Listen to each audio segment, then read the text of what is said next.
Yo, what's up, y'all? Welcome to the Gunches podcast. I am your host, Reese, with my cohort. Cohort. You guys will never hear that. Let's do that one more time, yo. You say you guys will never hear that. Yo, okay, here we go. That's a blooper, nigga. Yeah, here we go. I'll probably keep it, honestly. Welcome to the Gunches podcast. I'm your host, Reese, with my co-host, Pond and Replay. Go ahead, Pond. Hey, Pond and Replay. Yes, Mr. sir. DJ, can you turn to DJ? I thought there was between two today. It was Pond and Replay, or I was going pontification. Pacification. No, pontification. Pontificate. What that mean? I don't know what it means, but I know it's a word. Then that's all I can give you. I mean, you know what? My goal is in like the next 5 years, we get enough motherfuckers saying gunch to where it's in the English dictionary. That'd be pretty cool. That's my goal. That'd be pretty dope. That's no lie. That's kind of pathetic. If I'm being real with you, the fact that we just said a word so much that niggas is like, yeah, that's a official word. But that's how words work. That's so fucking stupid. That's how words work. That's how how every language gets more words, is that people take it and they use it in a certain way, in a certain sentence, and then it just gets essentially risen. Nah, it's just English, motherfuckers. We got the most words out of every other language. I don't know, Chinese, nigga. No, we do have the most words out of every other language. Nigga, I'm just saying, Chinese, they got Mandarin's just part of it. You know what I'm saying? Just part of that shit. No, I'm serious. You could look it up. Which language has the most words in its English? Damn, nigga, nigga, we talk too much, nigga. Because it's like every language has like base fundamental, like right. Hi, bye, like right. 1, 2, 3, 4. Not shit like that, right. but advanced. Right. We have the most words. Yeah, because people just decided to take like letters and like, oh, this looks good together. Let's keep building it until it makes a word that we can't pronounce. Yeah, like supercalifragilisticexpialidocious. And that's a made up word. No one really said that and was like, oh yeah, like, you know what I'm saying? Like, that was just, Mary Poppins fooling around in the stew. Whoever said white women back then couldn't do shit. White women. That was cool. I thought you was gonna say white men. No, white women said white women couldn't do shit back then. I don't know what to tell you. Speaking of white women, actually, I'm gonna bring up this first part. Ooh, okay. White women. Did you see the video of that Karen in Short Hills Mall? No. You didn't? Oh, nigga. Remember, I'm off of everything. I don't hear about anything that happens. Let me tell you what happened. For everyone who don't know, we in Jersey, so this is really close to home. All right, okay. Nigga, this was national news. National news. National, nigga. What the bumbleclad Karen do? All right, but watch. Okay, so there was this, I think she was a worker at Pink. I think she was a worker at Pink in Short Hills Mall. Ooh. God damn, nigga. My bad. She was a worker at Pink at Short Hills Mall, right? And apparently she was having trouble with this customer. This customer was being really disrespectful, whatever. So she starts recording, and then Karen starts wiling out. She starts going crazy. She's like, stop recording me. I'm having a mental breakdown. But if you watch the thing, here's the thing, right? A lot of people are like, oh, maybe she's really having a mental breakdown. You know how I knew it wasn't that serious? Everybody around her just kept going on about their business. It was the funniest shit. Like, literally, while she's on the floor, like, shaking, the cashier's like, all right, next customer. It was the funniest thing. And then she starts chasing the worker. She starts chasing this worker around maybe you can find the video, but she starts chasing I've got it. Yeah, she starts chasing the worker around like the store. Like, stop recording me. She's like, please stop recording me. It was the dumbest thing. It was, oh man, I hated that. It was so like, but then I think what happened after that was the worker, no, that's what it was. So the way it started was the Karen calls security on the worker because I think the worker was like she was like, oh, I don't feel safe, whatever. So she starts recording, and it's just to document everything, make sure she's covered. Yeah. And then so the Karen starts freaking out, right? She starts freaking out. Then the mall security guards, they get there, and they like, for some reason, they were refusing to throw out the Karen. It was so weird. So the woman, the worker, she goes to the police. And she Yeah, I'm reading it where the worker she's recording. She's saying, you keep lying, saying I'm threatening you, so I'm recording to protect myself. Right. That's crazy. Yeah. So she goes to the police and she tries to file a complaint, and the police are being like mad, you know. Yeah. You know how they are. Yeah. They not being helpful. And so the woman starts recording the interaction with the police because she's like, I want people to hear. She's like, yeah, you know, like they refused to remove the Karen. I didn't feel safe, so I want to file a complaint because, you know, if it was the opposite, they would remove me from the premises. And then the police officer was like, why do you feel like they would remove you from premises? And honestly, the lady, she goes like this, I'm not playing this game. You know what I'm saying? I'm just trying to file a complaint. She was like, I'm not playing this game. I was like, that's respect. My sister, my queen, my black queen. Go ahead with your bad self. Go ahead with your bad self. But bro, it was such a wild thing, especially happening. You know what's crazy? I really wish no, I don't actually, because white women scare me. White women scare me. Never mind. I was about to say I wish something like this would happen like in front of me. I don't, because white women scare me. White women are terrifying. Yeah. Terrifying. They're the most terrifying creatures on earth. Because like as soon as they think they're in trouble, all of a sudden that's when the wail cries come out.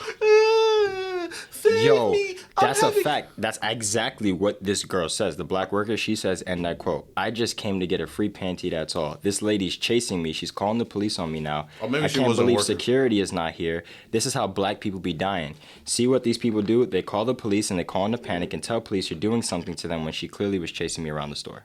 All right, maybe she wasn't a worker. The only reason I thought she was a worker because from the video I watched when she was in the police station, she was wearing like black Crocs with black pants, and I was like, oh, those are work shoes. Like, you know, I see people wearing them at work, but maybe she wasn't wearing. Maybe she was just a customer. Hey yo, I got so much respect for this woman, bro. Yeah. You wanna know what she was wrote on mad her articulate. page? You wanna know what she wrote on her page? What? She said, I am a black Muslima Nigerian AM, and I am treated like it was 1920 at Short Hills Mall. I was assaulted and harassed by a white woman, and nothing was done by security nor the police.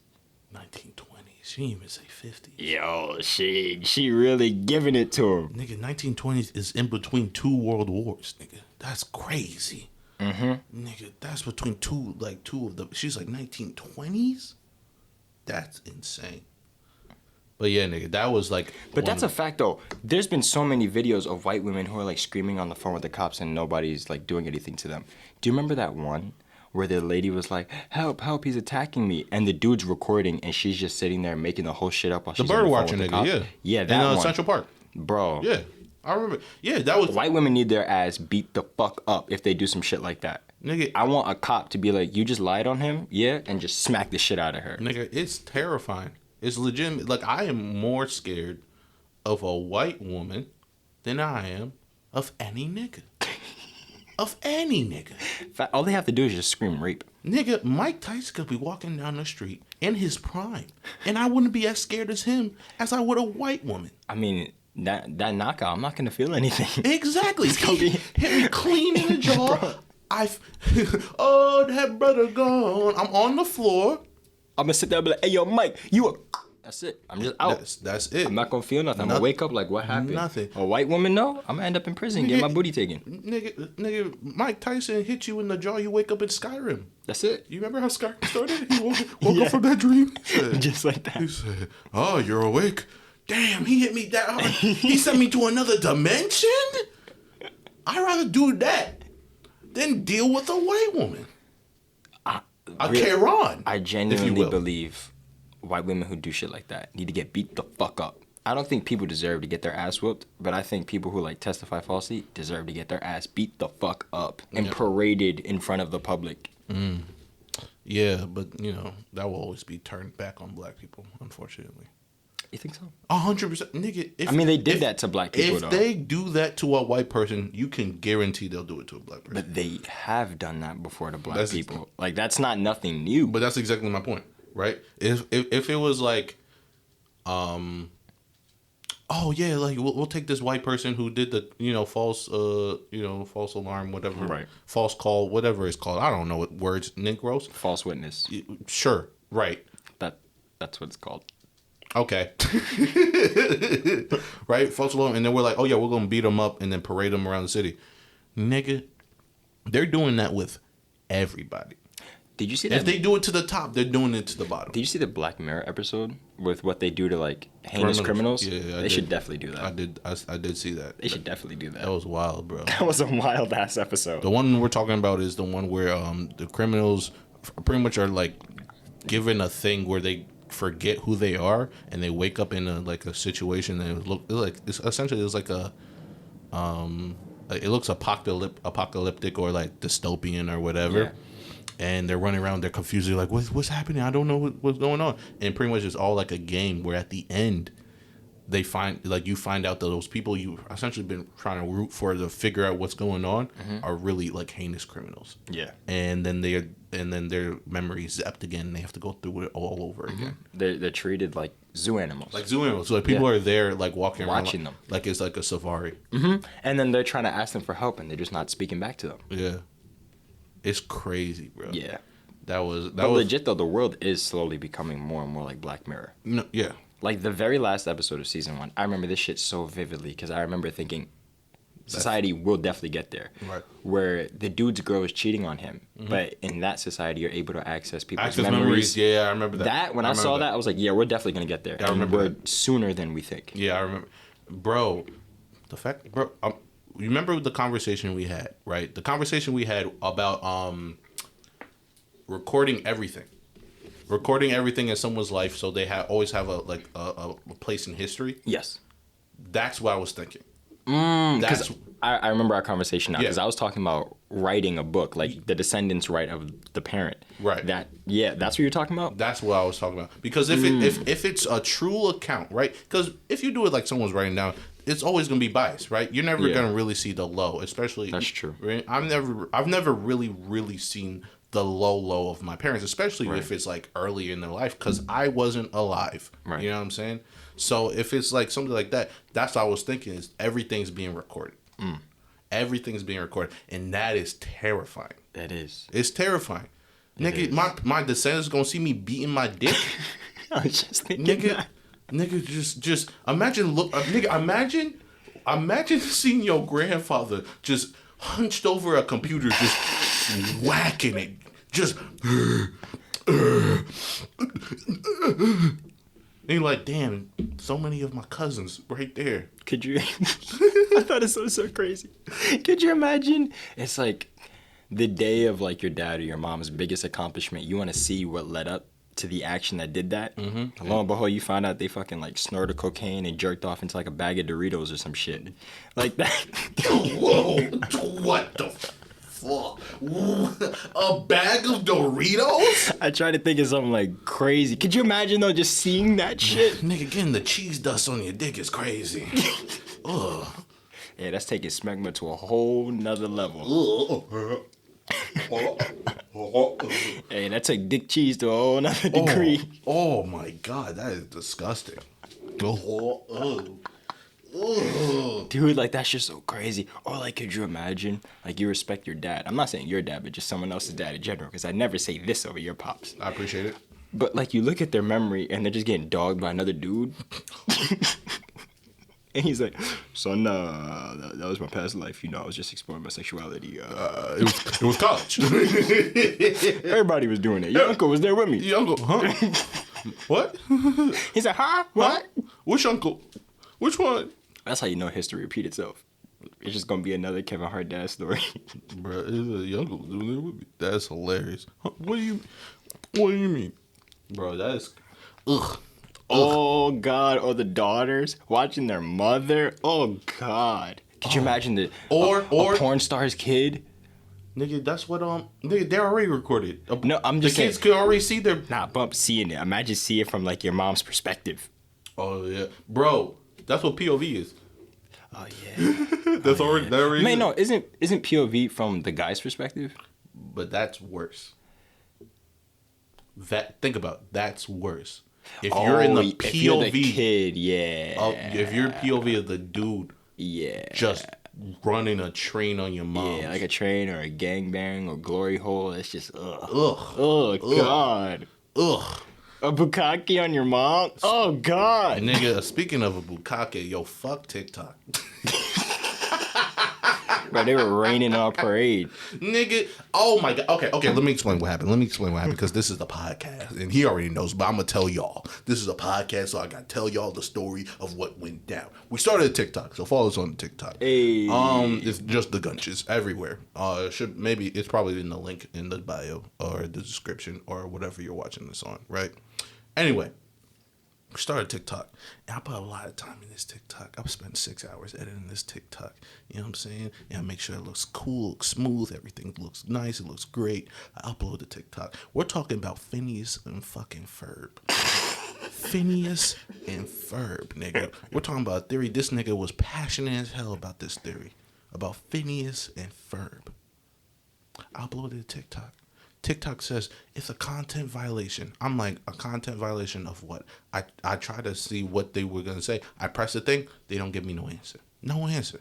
I go, okay, let me see the content guideline. Maybe I missed something. I click on the content guideline. I'm like, okay, I'm looking at the categories, seeing what possibly we could fit under. Not a single thing. There was no violence in that bitch. Mm-mm. There was no hatefulness in that bitch. Mm-mm. There was no sexual nature. There was nothing. Mm-mm. Nothing like that. Bitches be half naked on TikTok. I know. There was no racism, no misogyny, no homophobia, no transphobia. We were talking about Phineas and Ferb. The most I said was pussy on a platter, platter on a puss. That was it. That was it. And so I write a appeal. I'm like, yo, what happened? You know they took down our audio first before the video? I know. That's how I found out, because my cousin told me. He was like, bro, I can't hear anything. Yeah. I was like, huh? He was like, yeah, that's why somebody commented, huh? I was like, what? Bro, that's how it showed it to me first. I was like, these gunch ass niggas. That's what I'm saying. Bro, I was so pissed. So what I did was just repost it and see what happened. Maybe they give us a different answer. Maybe they actually tell us what's wrong this time. So I just reposted it, right? They didn't give us nothing. Not a single thing. They didn't say nothing. Nothing. Not to us. Nothing. They just silenced the video. I'm like, why? And they won't. So I sent an appeal, and they haven't gotten back to me. So, like, honestly, yo, follow us on the Instagram. You know what I'm saying? The Gunches is actually popping off over there. We got over, like, 2,000 views on that thing. So, yo, shout out to us. That's a fact. Shout out to us. You know what I'm saying? Appreciate everybody who support the video. So, follow us on Instagram because TikTok honestly blows. Hey, yo, if y'all want us to have better content and be funnier, just keep supporting. Yeah, supporting. You know, follow us on the Instagram. Follow us on the YouTube. Honestly, those are the two main ones, really. Yeah, for sure. Yeah, because TikTok, honestly, I'm going to keep trying. I'm going to try another video, see what happens. I'm going to keep trying. But, like, if it don't line up, I might have to, we might have to not do that. You know what I'm saying? Which is unfortunate. It is. It is unfortunate. So, TikTok, suck my dick. From the back. From the back. Make sure you get the balls, too. Both of them. Both of them things. I'm not shaving either. But specifically the left one. Because it's more sensitive. Yo, you know what's funny? I only hear black dudes say that. I ain't never heard a white dude say, suck my left nut. No, me neither. Bro, even when I was a kid, it was just instinct. I would say, suck my left nut. Yeah. I never understood it, but I was like, yeah, you just gotta suck that one. I don't know. It hangs lower than the other one. That's exactly why. I don't know what to tell you. You know how disproportionate humans are? Even women. One titty sags more than the other one. Dudes, one ball drops more. We're so non-symmetrical. I'm just saying, I do not care if a titty sag a little bit more. No, I don't care neither. It's going in my mouth anyway. Don't give a damn. You are beautiful to me. and the person who that's pointing towards knows exactly. And knows exactly who they are. They know exactly who they are. They are beautiful to me. Bro, she gonna hear this and be like, yeah. She gonna hear this and be like, Reese, you better cut that. I might cut it. I might bleep it. I don't know. But you didn't say anything about her. We'll see. Anyway. Say, hey, man, you know how it is, bro. Yeah. You know how it is. Yeah, you know, I might just bleep it. We'll see. Anyway, I know, listen, okay, so there was something that, I guess, screw segues. I'm done with those. There was something I saw on Instagram. It was something I thought was very interesting. I wanted to bring it up to you. I saw it literally right before the podcast. Perfect. Let me see, because I took a screenshot of it. So let me bring it up real fast. Make sure you talk to them vamps so there's no dead air. Oh, yeah, for sure. Y'all, I don't know if y'all know much about me. My name is not Patricia. let's see when he'll actually introduce me as the person that I am, that my parents named me to be, this disrespectful ass black monkey over here. I won't. Anyway, I found it. So, I was going through Instagram and I follow Idris Elba. You know, Ooh, the king. The king, man. You know what I'm saying? Shout out to Idris Elba. Idris, I love you. I love you, but you got a foot fetish. You like them toes, bro. That's a little. Is that how you got COVID? Hey, I'm sorry. I'm done. he's married, nigga. He's married, dude. He's married, bro. Don't do that to him. Hey, bro. His wife was grounded and then he sucked on some toes. Yeah, man. Make sure she wash her feet next time. No, shout out to Idris Elba. I really like him. I think he's a pretty cool dude from whatever I see on Instagram or social media or whatever. But he posted this thing. I'm gonna read it to you. It to you. People in the public eye get verified on social media, symbolized by a blue tick. The process of verification requires them to prove their identity, so everyone knows who is speaking. Social media companies should make this mandatory for all users. Currently, social media is like boarding a plane and not having to show ID. That would never happen. If cowards are being supported by a veil of privacy and secrecy, then social media is not a safe place. It is an aeroplane, because he's British, so aeroplane. Yeah. It's an aeroplane that allows travelers to wear baklavas. If cowards want to spout racial rhetoric, then say it with your name, not your username. Idris Elba. How do you feel? All respect. How do you feel about that? All respect for Idris. That I agree with him 100%. And this is where we disagree. I don't agree really? with that. I don't agree with that. Oh, let's talk about it. I don't agree with that. Because here's my thing. Right? I understand what he's saying. Yes. I understand what he's saying, but I think that's a very emotional way of looking at it. I agree. That statement does 100% come from a place of emotion. I'm a black man. I understand when someone, calls you an N-word on, social media, especially probably on his level, it's to the nth degree because he's so famous. Right. You know what I'm saying? So I can sympathize with that. Mm-hmm. My thing is, I think it's very short-sighted. Okay. I think it's very short-sighted because what you do when you remove... Because, yes, people will always take advantage of any freedom they're given, any and whatever. Unfortunately. That's what humans do. Yeah. However, is it better to remove that and then give the power to the corporation? Of their identity being out there on everything? From what it sounds like, though, is... But you see what I mean? I see what you mean, but I also see what he means, too. I get exactly what he means. And to a certain degree, I agree with him. Right. However, it is a slippery slope. Honestly, I'd rather be called the N-word on the internet than have a corporation have more power than they already do. The reason why I agree with him is because... there are already leaked CIA and FBI files that there are people in Russia who are purposefully setting out trends on Twitter and Instagram and Facebook to see if any of us fucking idiots are going to fall for this shit. Right. And if we're just going to argue and cause chaos. And they're just like, hey, look at these fucking monkeys. These dumbass idiots. We just sent a little tweet and now these motherfuckers are calling each other racial slurs. Mm-hmm. Let's see what's going to happen next. Right. That's why I agree with him. I don't think that there should be 100% autonomy. Mm-hmm. I don't agree with that at all. I think that we should know who the fuck is talking so that everybody's held accountable for the words that comes out of their mouth.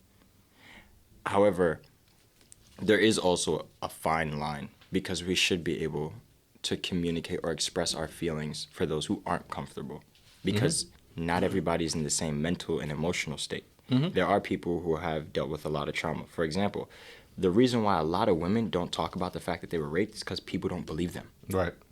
And that's very unfortunate. Right. Which is why whenever they do go out and talk about it, at first it's not, can you just leave my name out? Right. They ask for that. Can you just leave my name out? Right. So I agree from that standpoint from people who don't feel comfortable because they've been victimized and they've been used. Mm-hmm. So now they have an unfortunately weak mentality because they've been taken advantage of. Yeah, but that leads to my point, which is essentially with anonymity. That's how you say it, right? I don't know. Whatever. Anonymity. Thank you. I appreciate you. And with anonymity is, yes, some people take advantage of that 100%. However, I think the opposite is more destructive if everybody is okay. Look at it like this. Say your sister has a stalker. Right. I would love to know who the fuck that dude is. Your sister has to stalk her. Okay. He doesn't comment on anything. Okay. He doesn't share. He just sees that everywhere she is because he knows exactly where she is on each social media. Okay, I get what you're saying. It opens up another door that I think is more dangerous. I get what you're saying. Because that's the reason why we do VPN. Yes. So our ISPs don't see where we are. Yes. So they don't read what we want them to read. Yes. So giving more power to a corporation and making it easier for people to find you if you don't want to be found, I think is more dangerous. Especially if you put in, because this isn't some ideal world where everybody, you know, right? It's not. Or they'll just comment on it. Oh, if I, you know, all I have to do is comment and people will see my name. No, people will take advantage of that. And that's why you have to have privacy on the internet. That's why you have to hide your information. That's all these things. But if you give them everything, if you like, you know, even the blue tick mark, or oh, you know exactly who this is, that's giving more information for easier identity theft. Yeah. You know what I'm saying? Like that happened to me. Someone else filed my taxes. Exactly. For easier what am I trying to say? For easier, like, stalking, you know what I'm saying? Like, it makes it easier for people, like, and especially, like, one, corporations are already mad powerful. They already know so much about us. Why do they need to know even more? You know what I'm saying? They already know so much. They already know our patterns, our likes, our dislikes, all that stuff. They don't need to know even more. That's true. You know what I'm saying? But they already know everything, though. Even if you turn your phone off, they're still fucking hearing what the fuck you're doing. That camera is never off, no matter what you think. I know, but even if it's dead. I know, but imagine. So that's what the corporations, right? And that's made of already hundreds, maybe thousands of people. Imagine that with everybody. Everybody who has access to the internet. Who has access to the internet, yeah. Everyone's able to find out exactly who you are. Everybody. Not just someone who's... Not just like the government. Yeah, not just someone who's just trying to make money and try to sell you a product, but someone who's literally trying to ruin your life. Yeah. For fun. Not because they hate you or anything, just for fun. No, just for fun. People do that shit for fun. People already DDoS. People already SWAT people. Yeah. You know what I'm saying? Like, people already do that. And that's with them protecting themselves, using VPNs, and people already do that. Yeah. Imagine if you could just, if you know, like, because here's the thing, maybe someone thinks, oh, you're overdoing it. Maybe someone thinks, oh, it's just your name or whatever.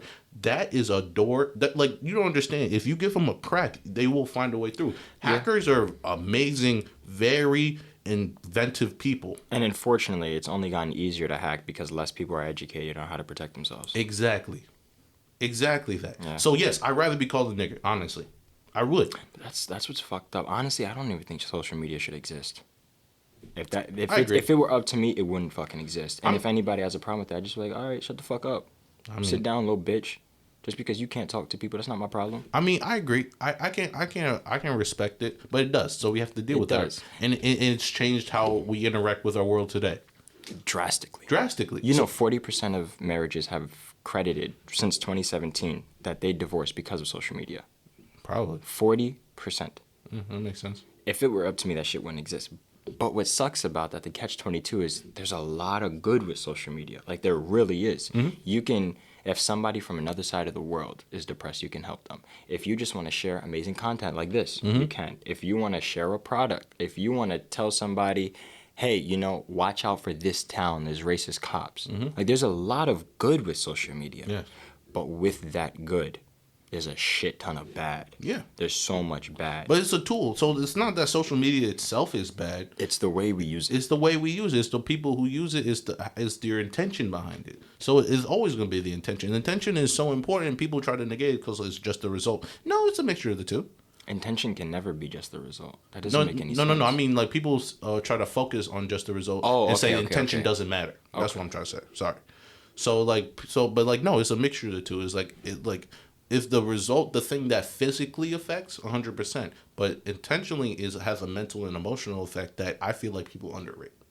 You know what I'm saying? Yeah. People underrate the effect that it can have on your person. Whether the result is good or bad, that's a separate thing. Physically, that will affect you, obviously. However, the intention, if you're doing it for a horrible reason, right, and a good result come out of it, that doesn't make the thing good. Like you're like, oh, then the next time you do something, you're like, well, I worked with this intention. I can just do that again.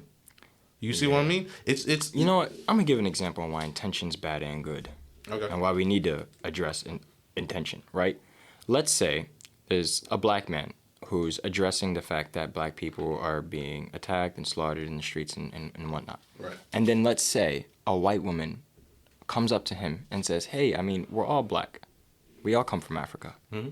Her intention is not to discredit or invalidate what he's saying. Mm-hmm. That's not her intention. Her intention is trying to say, hey, we're all black. Like, I agree with you. We should be doing better because we are all black. Mm-hmm. But when you say that, you also do negate what the fuck the person's saying. Yeah. You're negating their emotions. You're negating the struggle by not saying in words, I support you. You could easily just have said, I support you. I support you because we all are black. Yeah.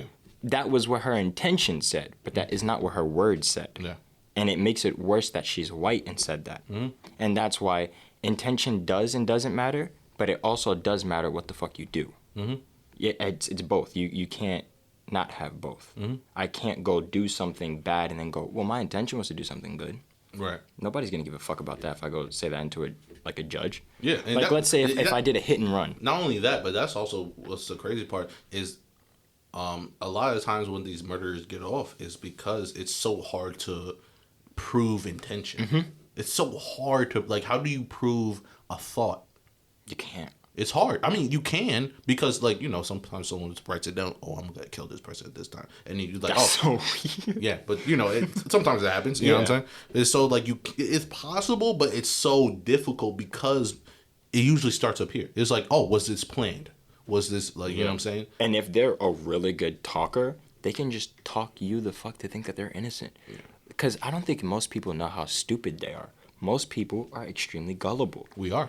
You want to know how I know most people are extremely gullible? I am. Because look at fucking Hitler.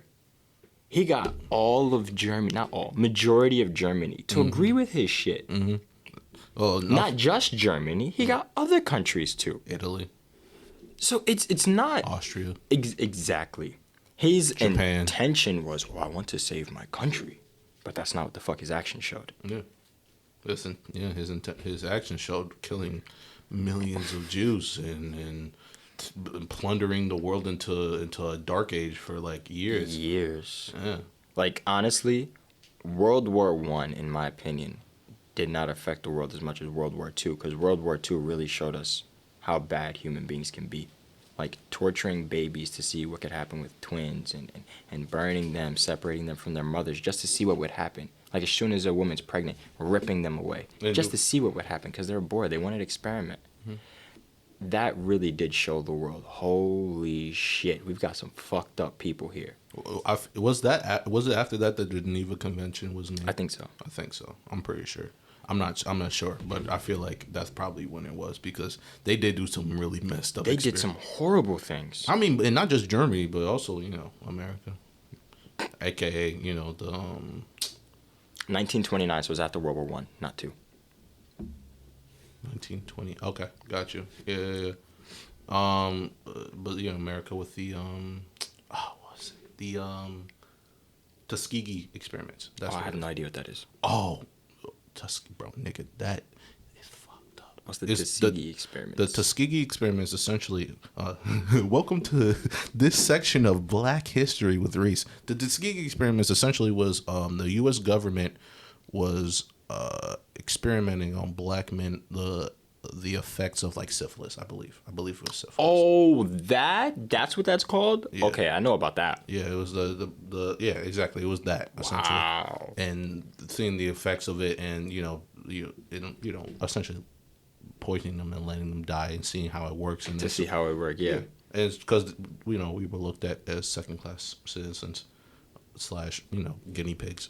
That's a fact. Like, do you know like how fucked it would be if the whole world not knew that this shit happens, accepted that it happens? Because I don't believe that the world is so ignorant that we're not aware of the fact that our government does do shit like that and has done shit like that and continues to do shit like that.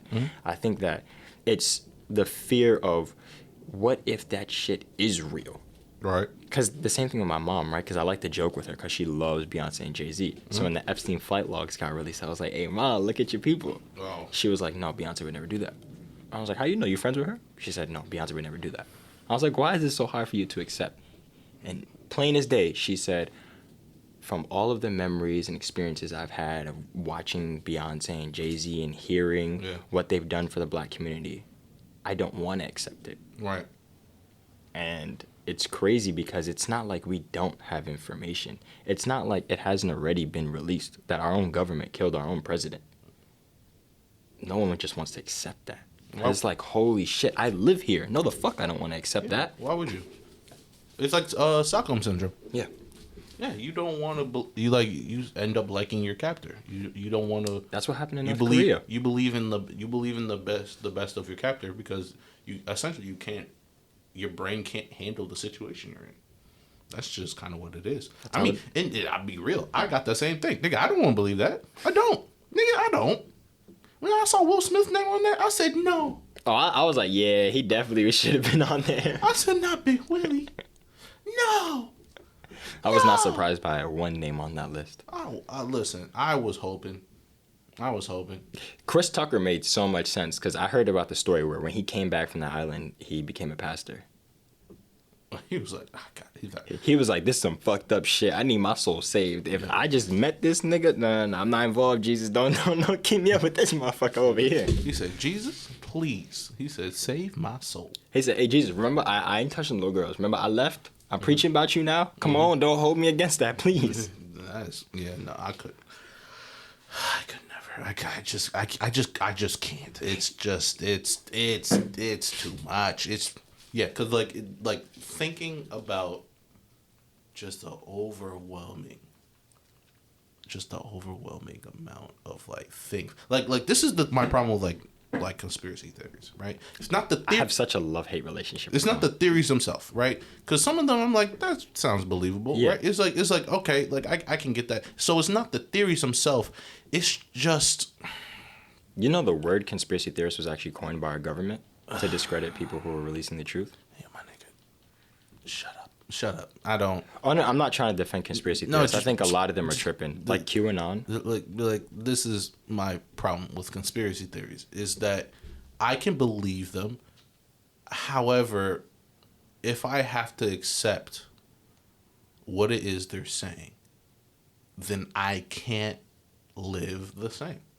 Oh yeah, you can't live freely anymore. No, you can't. You have. It's like if you know that your government is doing justice, it makes you feel so powerless, and that's what it is. It makes you feel powerless because you're like, oh, the government's doing that. What is one person gonna do? Oh, I don't feel powerless at all, bro. Nothing. You're not gonna do a damn thing. You're not. There's nothing because something bad is happening. Your government is part of it. Your government is probably in charge of it, and there's nothing you can do. And I don't want to deal with that. I think, but so I just don't look into it. But that's okay, not looking into it, I don't think that's a part of the problem, because I was just about to say I think that's a part of the problem. But not looking into it, I don't think that's the problem. I think the problem is the fact that we still idly continue. If literally the entire United States just decided, I need 1 day of a break to accept the shit that I'm hearing, that my government is fucked up, and I'm going to stay home whether you guys like it or not. Do you know what would happen the next day? Our government is either A, going to shoot everyone, B, say, what do you guys want? C, there's going to be martial law. It's one of those three. It's either going to be we have a chance of getting something good, or we're not going to get what we want at all. Either way, though, will never be the same, only if we decide to take action. And you know what's crazy is 2 of those options are horrible. I'd rather those. 2 of those options are horrible. It's either we get shot, or there's martial law, or they go, okay, what do you want? That means two-thirds of the option. 66% chance that we're going to end up terribly, Yeah. That is a horrible chance. That's not okay. Especially since, nigga, the country can't unite. It's so fucking unfortunate. Like, not only that, because we don't know what the truth is. You know what I'm saying? Like, everyone has these facts. No one knows what the truth is. There is no such thing. That's exactly the point. Is everyone has these facts. I'm using quotations. Yeah. Everyone has these facts. Everyone has these statistics that can be flipped in so many different ways that can fit your argument no matter what side you're on. And it's annoying. It's so annoying. It's so annoying going on the internet or social media and being just confused or being just overwhelmed because you're like, I'm being just bombarded with so many different opinions and they all different, but they're talking about the same thing and they all have these statistics that back them up, but do they really? Because these could be taken online. And how big was the pool? How big was the sample size? And you got to take all these things into consideration. And it's so annoying. It pisses me off. I'm like, yo, nigga, I don't care. At some point, that's when you get desensitized. You're like, I don't care. You're like, I don't care. I don't want to know. Fine. Okay, so what? Okay, so they're selling children slaves. Yeah. I don't want to know. Unfortunately, it's unfortunate. It's unfortunate I don't care. I agree. It's unfortunate that they bog you down so much, and that's probably what they want. They want you to be desensitized to it so they can just keep doing what they want. They want you to be divided so they can just keep doing what they want. And you fight amongst the Trump supporter 813 on Facebook because that keeps you occupied while they get to do whatever they want. They're on the same side. They're shaking hands. They're having each other over for dinner. All on the same side. They do not give a fuck about you. Mm-hmm. They don't. I agree. They don't get. They don't get whether you're black, whether you're white, whether you're Asian, whether you're purple, whether you're pink. They do not care about you. Yeah. That's like they don't. They don't care about you. They care about keeping themselves up there, and they care about keeping the status quo. If the status quo is that white people are the majority of America, they want that. Right. That's just what they want. That's just what it is. But I don't think it's. I think obviously there's racism. Obviously there's classism. Obviously all these things. I'm not saying that. But I think the biggest thing that they're just trying to keep is just them up. It's individualism. They're trying to keep themselves up. They'll tell you whatever you want to hear as long as you keep them in power. I agree. Because I think it's a little bit of a good and a bad. I think it's more or less of, could you imagine, right? Being a good person, you get into that position of government where you now have access to the truth. But immediately you're aware the world can't handle that truth. Mm-hmm. So to save the world, you spare them of the knowledge of learning how heinous people are. Mm-hmm. So there's that side. And then there's the other side of the nefariousness of people who want control. Mm-hmm. Because the saying, absolute power corrupts absolutely. Because it's not just power corrupts. Because you can give a little fucking child some boxing lessons and they get their ass whooped. It's not going to corrupt them. Mm-hmm. Because someone more powerful beat their ass. But absolute power corrupts absolutely. When you give someone, like, could you imagine if God came down and just gave any old random person, good or bad, and said, here, you now have access to my power. Do what you want. That's literally what Bruce Almighty was all about. Exactly, and the world did not work out. No. Not at all. Not even a little bit. Honestly, I don't think he went crazy enough, to be real. I don't think he went crazy enough. Well, it's Jim Carrey. He's pretty crazy. I mean, yeah, but he didn't go. He was like, nigga, it was like if it was really a random dude, nigga. Well, random. If I just had to pick up any old random person from the street, I don't think they'd be able to. I think their brain would explode. No, if it was really some random dude, he would have been doing wild, like nigga. Oh yeah. Be hanging, busting cheeks. Yeah, hanging upside down. Oh yeah, hanging upside down. He'd be flying and saying, "I'm God." Yeah, just tell the whole world bow down. Yeah, exactly. Like some Superman shit. Yeah, some random dude who never had power before in his life. That's exactly what he would do. Could you imagine someone whose life was good and then everything was stripped away from them, and not even by their own action, and then you finally give them power? That's scary. That's terrifying. It's horrifying. Man, this conversation is so. But that's kind of what our government's like. It's so heavy. I want to talk about something later.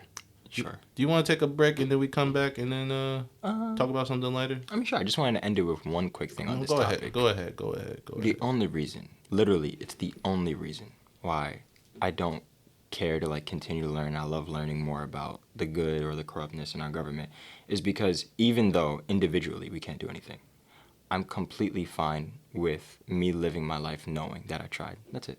I don't care about anything else. I'm like, I have a good conscience. There's 3 things I've learned to live by. Is in everything have love in what I'm doing, have a clear conscience, and hope and faith. That's it. Like hope in another person. Because I don't think any person genuinely wants to assume the worst of someone else. Right. I think it's experience that makes us do that. But I think if we all had the opportunity to just sit back and think, maybe this person doesn't mean that, it'd work out. But it doesn't happen. And unfortunately, we get preyed on for that because of that weakness. Right. Because we all genuinely do have some empathy. There are gangbangers who still love their family. Yeah. There are mass murderers who still love someone. Right. If only we just knew how to have like a clear conscience and sincere faith and like love, I think we'd be okay. And that's why I think it's okay, even if it's just one person like Eric Snowden. He took that responsibility on his life and risked his life. Mm-hmm. He was like, you know what? I don't like what these guys are doing here. Mm-hmm. I'm gonna release what the fuck these niggas are doing. Mm-hmm. And that's kind of like the Maya Angelou poem, The Free Bird. Mm-hmm. And that's all I care about, right? Is I'm a free person, but I acknowledge that I'm in a cage. That's not going to stop me from trying to break the fuck out that cage, no matter what. I've experienced freedom. Mm-hmm. As a child, you don't know that you're in a cell. When we're children, we just have the most crazy, vast-ass imagination. We go home, we eat, we shit, we play, we sleep, and repeat. Mm-hmm. That is exactly what we do. But then as you go older, you realize you are in a cage. But because I've realized that, there's no way I'm going to fucking stay there. I got to break out. Yeah. All right, we're gonna take a little bit of a break because your boy, he tired out a little bit. So we'll be right back. We're back on there, y'all. What's up? What's popping? During the break, we're having a discussion, and I think it's pod worthy. I think it's pod worthy. We're talking about. We're about to start animal print. A huge argument with women. Yeah, women gonna hate us. They're gonna cancel us before anyone else does. Yeah, you don't like what? Yeah, we hate. Okay, so we were talking about. Ooh, excuse me. We were talking about animal print. Yeah, like clothing. It's weird.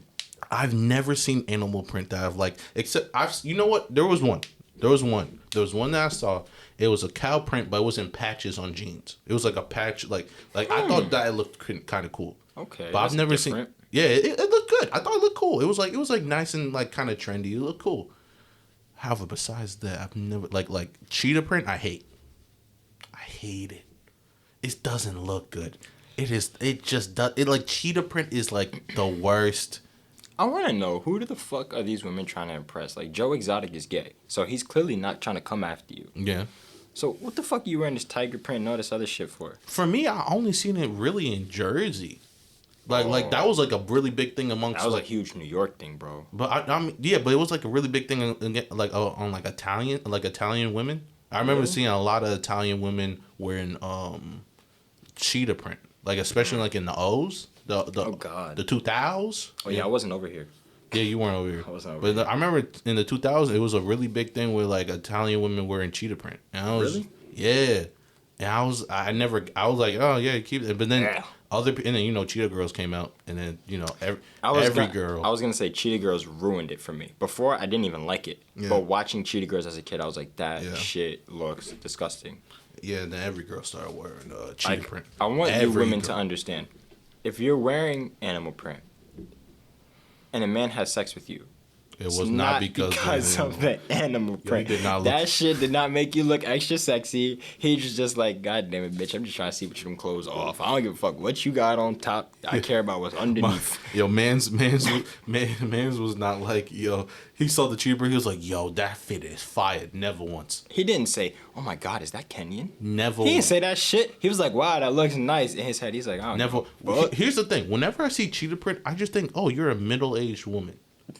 I've seen 20-year-old girls wear it, and I'm like, oh, you're just a middle-aged woman. No, I just think they don't know what the fuck they're doing with their life. You're just a middle-aged woman. Like, I've seen it. I'm just like, it does, to me, my brain literally goes, you are a housewife. Have you ever seen people wear, like, those fucking super bright lime green ass, like, that shit is so ugly. Oh, my fucking God. You're a walking green screen. Yo. You fucking alien. Yo. Go somewhere. Yo, you're right. Because, it's like animal print, but it's like an unnatural it's color. Like neon, too. Yeah, it's like an unnatural color. That shit is disgusting. Oh, my God. Like that, it's like always like an alligator jacket that's like lime green. Yes. Yeah, I know exactly what you're talking about. People who wear that, I'm like, I want you to know something. Like, you have absolutely no life. Your friends are not true. Yeah. Any friend of mine who lets me wear shit like that and fucking walk out my house without condemning me, you're a terrible ass person. I'm just saying, nigga, because it'll be like this, right? So it'll be a lime green alligator skin jacket with cheetah print on top of it, like a scarf. Don't forget, these bitches be wearing high yellow socks too. Yeah, right. And so I'm like, listen? God was very intentional. He was very intentional. You know what I'm saying? He was very intentional. There's a reason he didn't make alligators with cheetah print and lime green. There's a reason. There was a reason because it didn't look good. He said, hey, he's like if someone did that, that would be a mistake. That's what he said. That's what he said. And then y'all niggas come out of here with the exact same thing. That guy said that would be a mistake. Hey, yo, he definitely got a sense of humor. He up there like, look at these fools. Bro, he had a sense of humor because if you see any childhood picture of me, you know he had a sense of humor. I look like my girlfriend and her friends, they look at old pictures of me and they're like, yo, you look like Kyle Massey from That's So Raven, bro. Oh, they call me Corey in the house, though. I was so pissed when they did that, bro. No lie though, the younger pictures of you, I did. You do. No, I did. You really do. I did look. I look like Raven's little brother. I did. I look like Corey. Hey, if they said it, be like, all right, bitch, at least I got the presidential suite, yo, broke ass. Yeah, I'm saying. You know what I'm saying? Like, yeah, nigga. That was also the thing. Me and my girl, we were watching Game Plan yesterday with The Rock. Game Plan. Oh, wait, the show? Is that a show or is that the movie? Okay, no, I'm thinking about the game. Ballers. That's what I was thinking of. The game is a totally another show. But like, no, we were watching Game Plan, and you remember the little girl in there? Madison Pettis? Yeah. That's the name of the movie, Game Plan, where he's like the football star? Yeah. Okay, yes, I remember that movie very well. She's the same age as us. Word? Nigga, I always thought, nigga, whenever I saw her, I was like, she is the little girl. Yeah.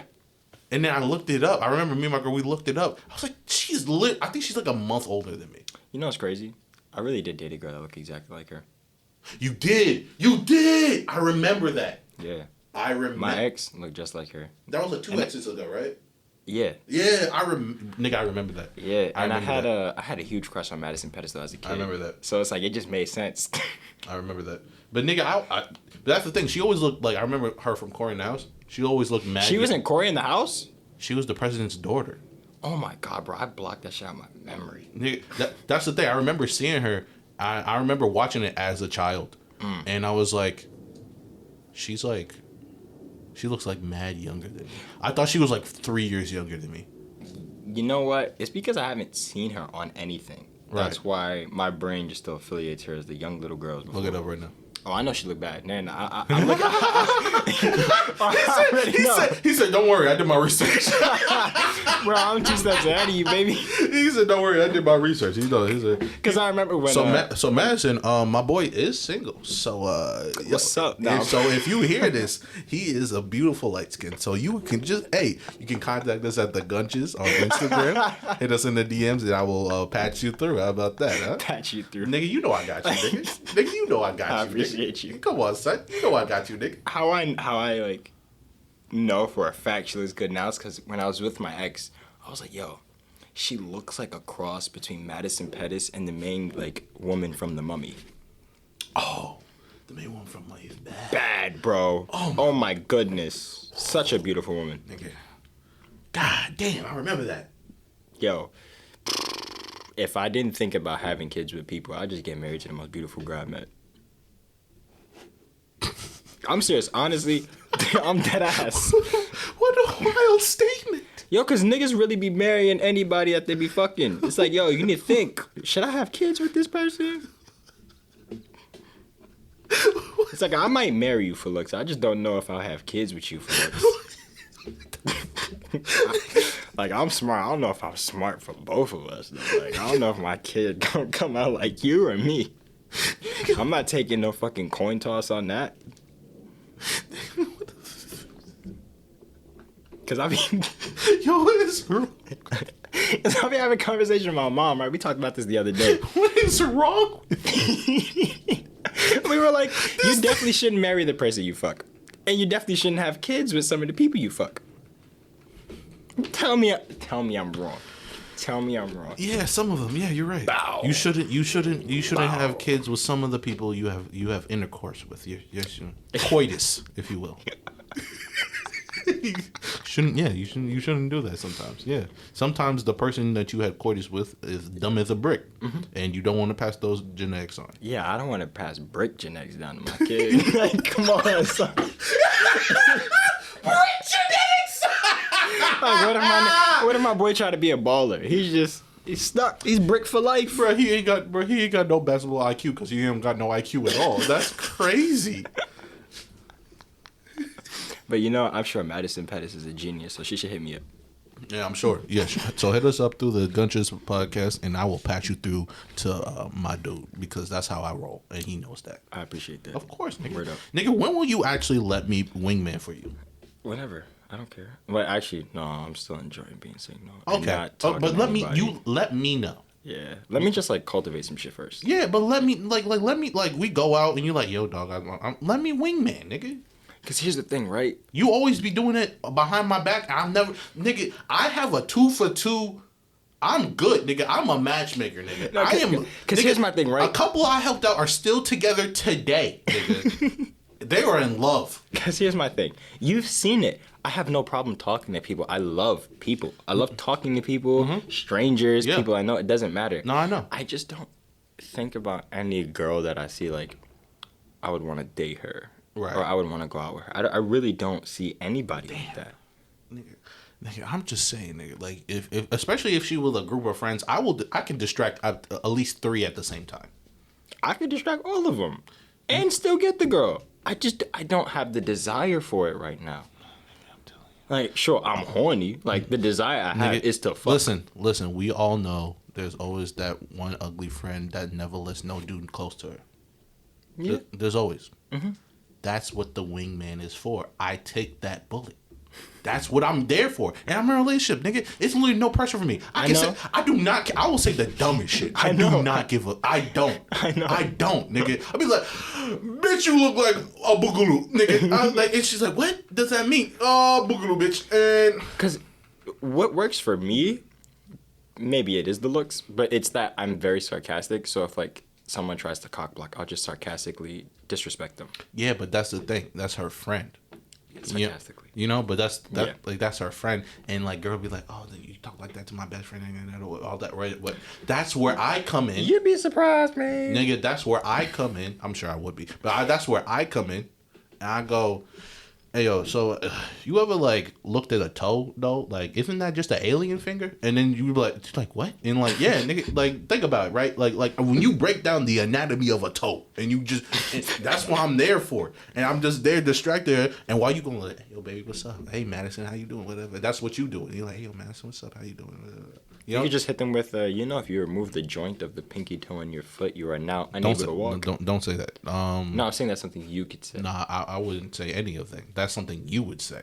I know too much you about, do. like, random shit. You do. And I don't know. No, not random stuff. It's the weird things. It's not just random. It's the weird things. You know, too. If it was just random, be like, hey, did you know this part of the cell is called this? Be like, oh, that's interesting. No, you'd be like, hey, did you know you could kill a man with a pin? Like, well, yes, but like, you know what I'm saying? Did you know if you stare long enough at a certain joint in someone's body, they could just die? Like, nigga, what did you just say? Like, you say shit like that. I'm like, nigga, what did you just say? Yeah, nigga, it's called. Yeah, the monks actually made it up. It's called you're like, nigga, what are you talking about? Well, some Tibetan monks are fucking crazy. All right, here we go.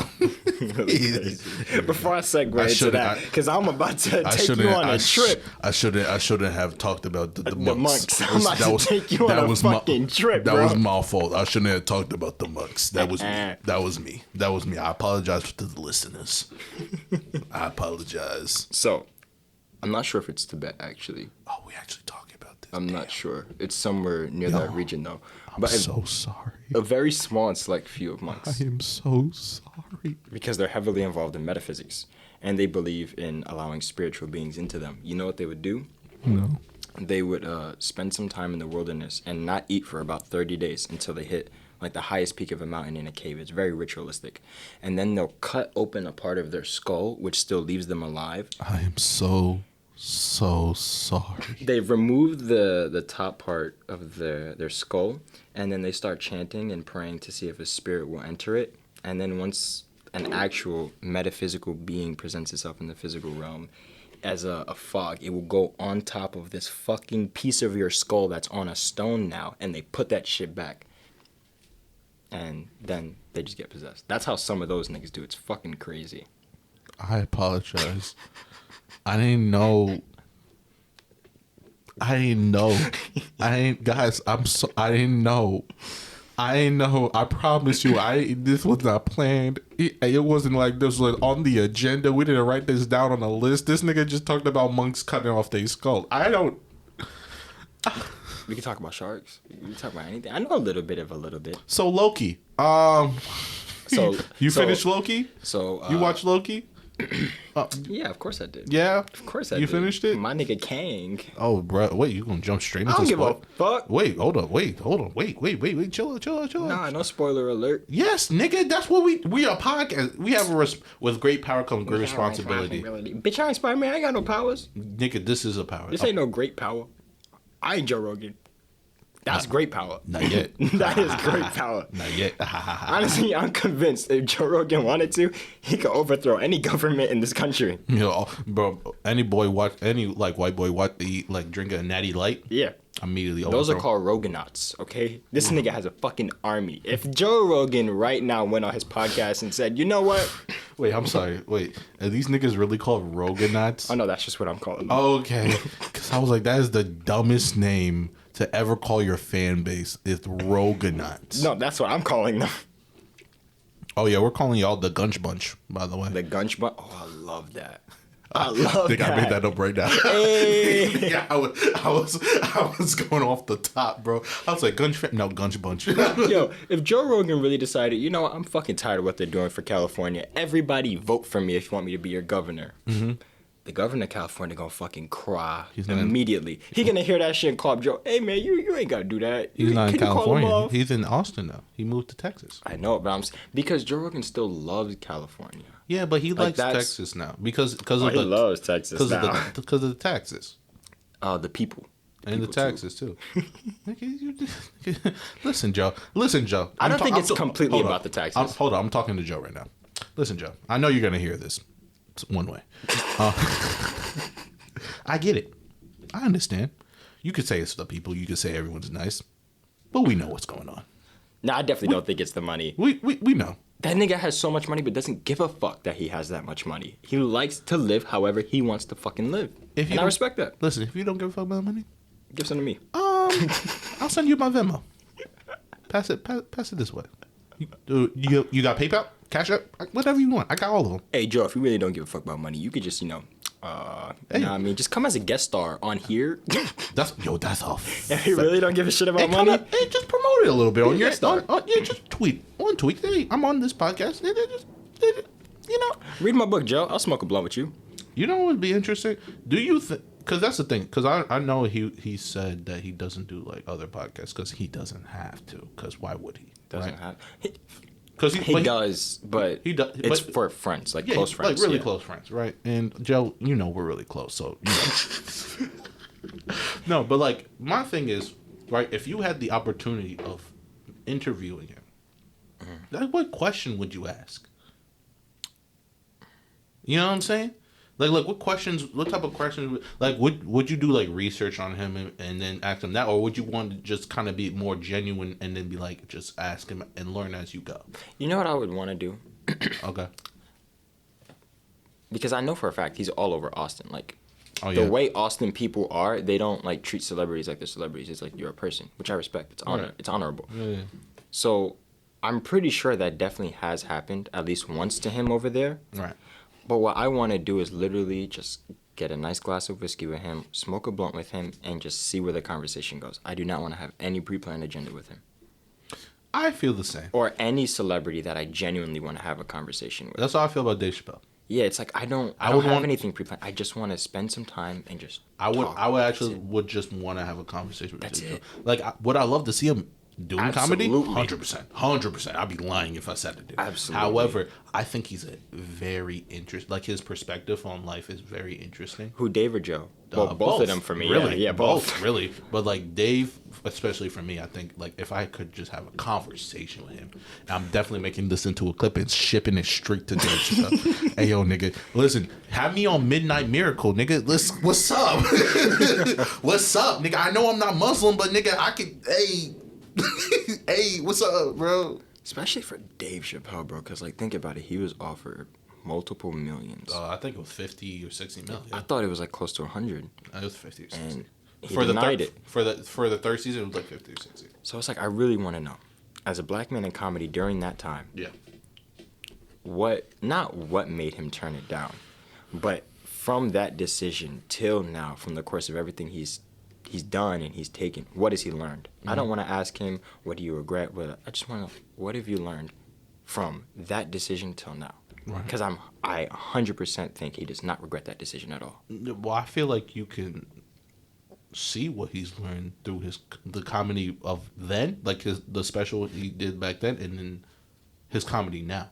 I feel like you can see it. You can literally see the difference. The way, because I feel like the way he approached comedy now is way so different. much. Not only it's way different, but so much more refined. Yes, so his much storytelling is perfect. Yeah, so much more sophisticated. Mm-hmm. It's like impeccable. Mm-hmm. You know what I'm saying? Dave Chappelle genuinely has to be an intelligent human being to deliver comedy the way he does. Yeah. You are not someone who's just funny. Yeah. No, you're a fucking highly intelligible human being. Yes. Because the way he puts together a story, 100%. unrivaled. 100%. Especially in comedy. 100%. There are not a lot of people who can tell a story and make you fucking cry your eyes out the whole time, like Yeah. Dave Chappelle can. Exactly. He truly or is strings a you gem. along with a really heartfelt story, and it hits you with the punchline at the end you never expected. You almost forget you're at a comedy. I think he's one of the few comedians where I've listened or like watched their special and just kept watching it over and over and over and I've over. rewatched And I'm it. like, Yeah. it's still fucking funny the first time I watched it. One of my,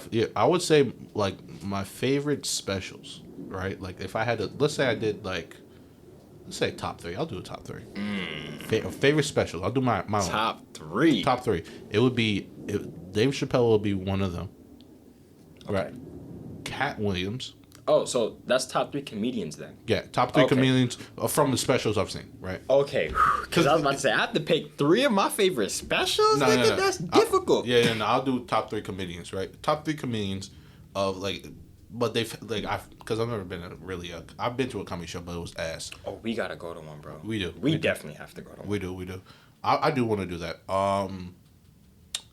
So I would say Dave Chappelle, Cat Williams, and this is no particular order, but Dave Chappelle, Cat Williams, and my third one would have to be. Andrew Schultz has been coming up on me. But that's where it gets so difficult, right? Because you have Richard Pryor.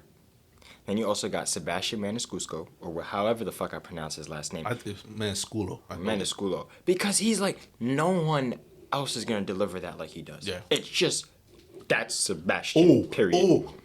Patrice O'Neal. I've got Eddie Griffin.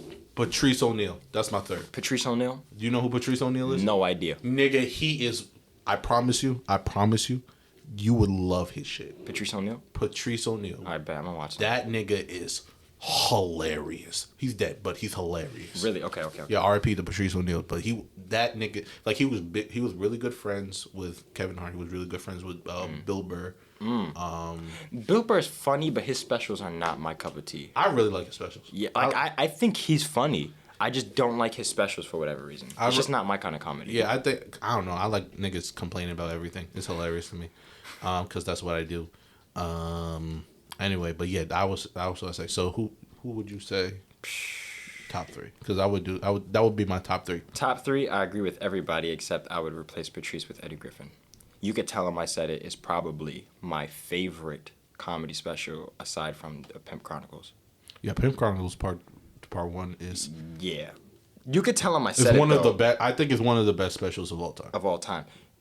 To me, You Could Tell Him I Said It is like tied. Yeah.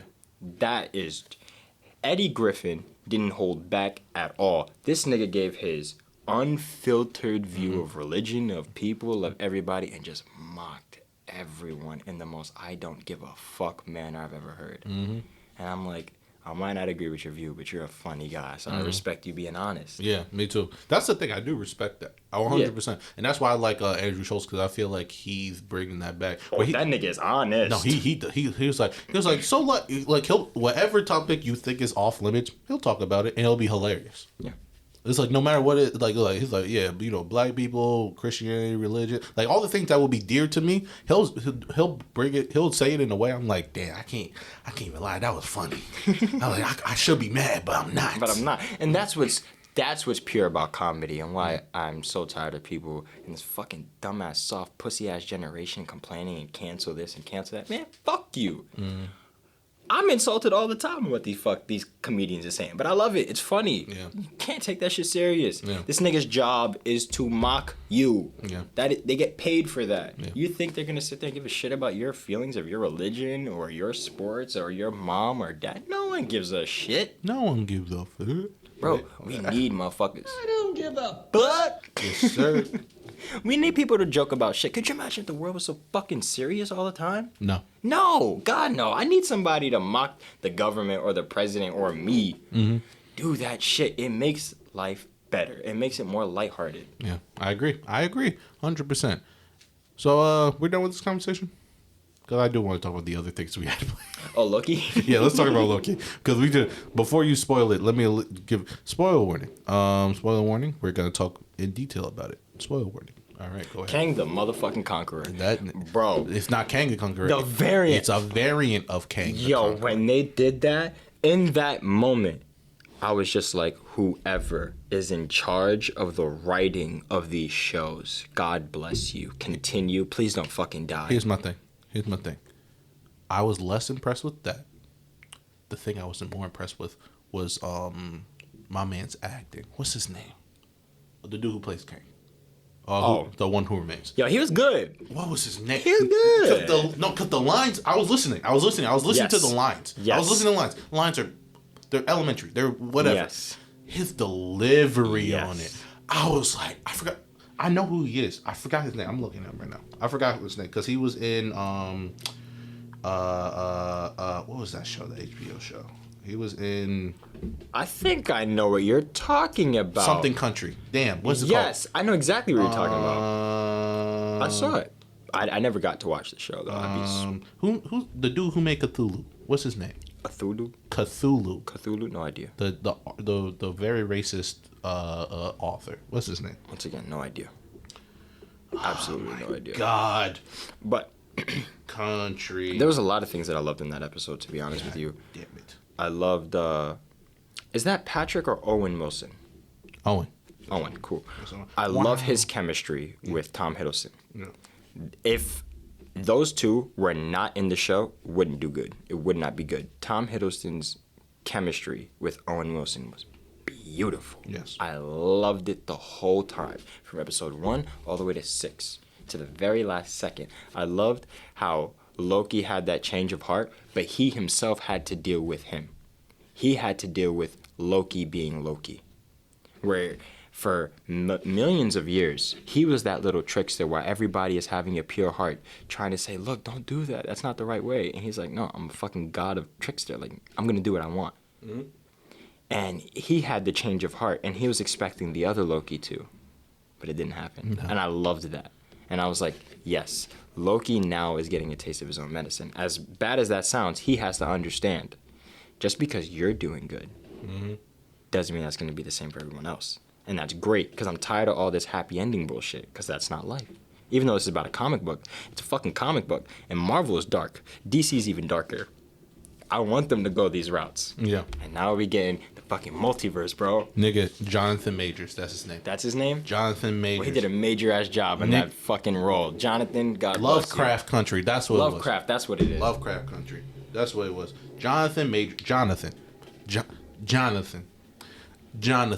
you killed that dog, bro. When he was, every line he delivered, every little interest, every like little quirk Even that his mannerisms, bro. Oh. I was sitting there, I was like, this is a masterclass.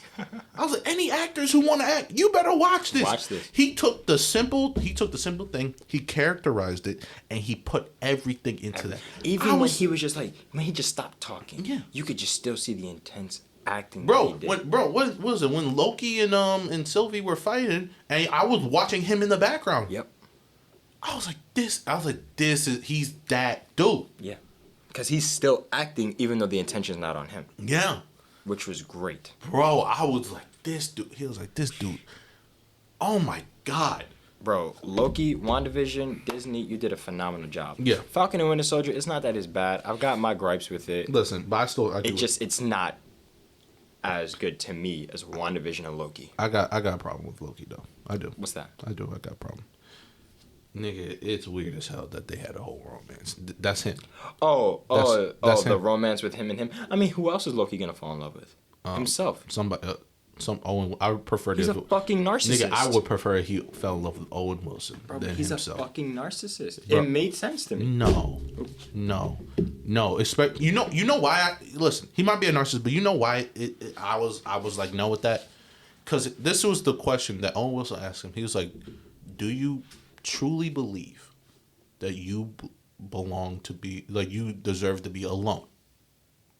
He asked him. He said, "Do you truly believe you deserve to be alone?" Right. And Loki goes, "Yes, I do." And that's why it was such a big spike on the timeline, is because for the first time he was like, maybe I don't have to be alone. Exactly. That's not narcissism. That's not narcissism. Okay, That's actually he had a change of heart. He actually liked her. Yeah. But it's him. Genetically, they're the same. And that, you know what that's like? That's like you kissing your sister. Yeah. No, that's disgusting. No, I'm good. That's disgusting. I don't care what doctor comes out and say, oh, it's fine because genetically no, nigga, that is it's him. He knows it's him. Yeah, that's not, no. He knows it's him. That's like, that'd be like him kissing the classic Loki. When he got pruned, he went to the old dude. Oh yeah. That'd be like him making out with him. We'd be it was a girl. That's the defense. No. That's a female. No. But we do know that No. Loki's not straight. Loki's like, he'll fuck anything. They say he's gender fluid. Anyway. He's gender fluid. Yeah. This man will fuck an ant. Especially if you go Norse mythology, he literally got fucked. He got fucked by a horse. Yeah. He turned into a female horse. To get fucked by a horse, yes. And then gave birth to a wolf. I don't know how that works. But that's Norse mythology. So it's like, I agree with you, but I'm like, it's not too far-fetched. No, it's not that it's too far-fetched. But like, I'm not, no. Especially it's like, listen, if it was like him with Owen Wilson, or he got into a romance with the judge. Maybe it's a Disney problem, because look at fucking Star Wars, the last one that came out. Yeah, exactly. They're just forcing romances. Yeah, on but us. exactly. But that was even if he fell in love with the black woman, the Judge Renslayer or whatever her name was, or he fell in love with the B-15 hunter, the big black woman. Yeah, you know what I'm saying? Like whatever. I don't care. But it was him. Yeah. That's weird. I don't care what that's weird. That's weird. It's strange. That's not okay. I agree. Nick, that's technically incest. Would that be if it's you? That's technically masturbation. Yeah, that's what that would be. Nigga, but that's just so weird, honestly. But nigga, here's the thing. Imagine you masturbated and then your hand gave birth. That's essentially what it's like. If he had sex with Sylvie and they had a child, would that child be him? I'm asking. Because they genetically would be the same. That's an interesting take. That's a real good take. I'm asking the real question. Hey, these are questions. Maybe that's how they keep Loki alive forever. Or they're going to bullshit their way to introduce the Enchantress by that being his kid. Nigga, they already combined it, Sylvie with... Yeah, she's kind of like a combination, but she's not the Enchantress. She is. I mean, Sylvie is essentially the Enchantress. That's the name of the Enchantress, I'm pretty sure. Yeah. It's a mixture between Lady Loki. Yeah. And the Enchantress. Yeah, that's what Sylvie is. That's whatever. I don't care about that. That's whatever. I don't care. Another thing. No one is mad at Sylvie as much as everyone else was mad at Star-Lord. I'll explain. I know exactly what you're talking about. I know you know what I mean, but I'm explaining with it.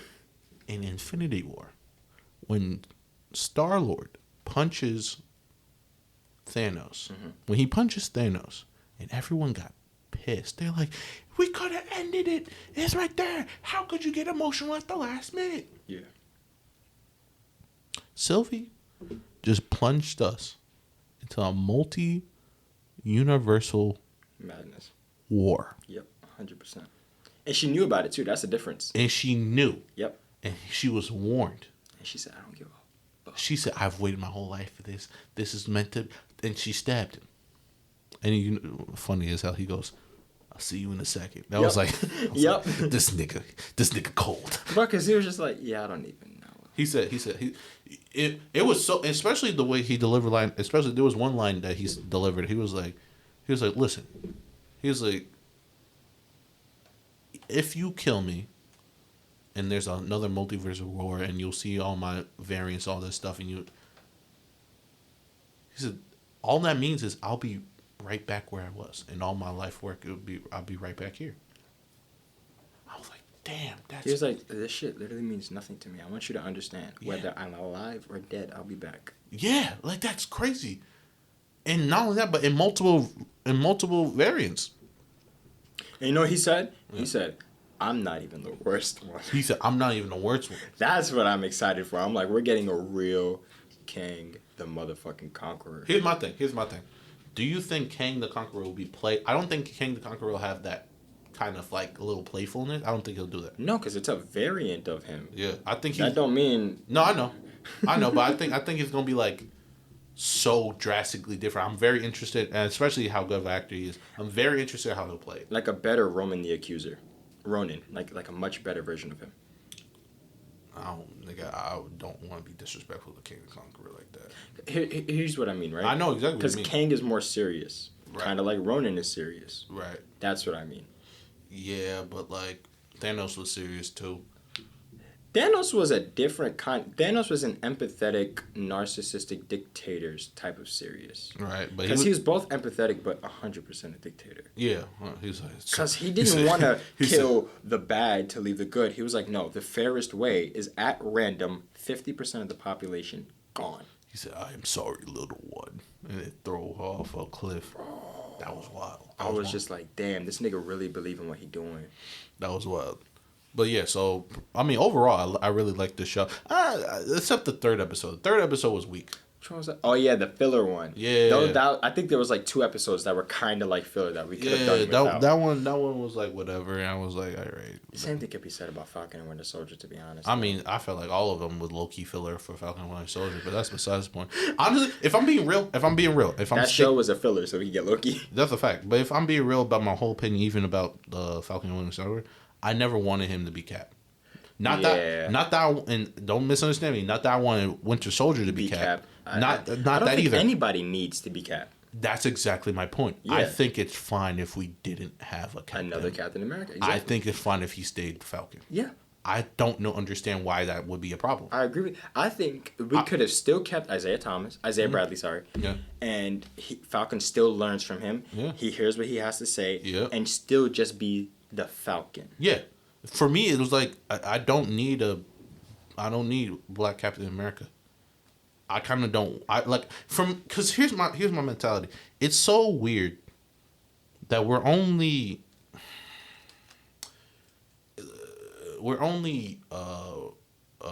actual or the big name superheroes is when we take the mantle of a white superhero. I agree with you. You know what I'm saying? Mm-hmm. We have plenty of black superheroes that are fantastic. Fan-fucking-tastic. Nigga, like I don't need him. But most of our black superpowered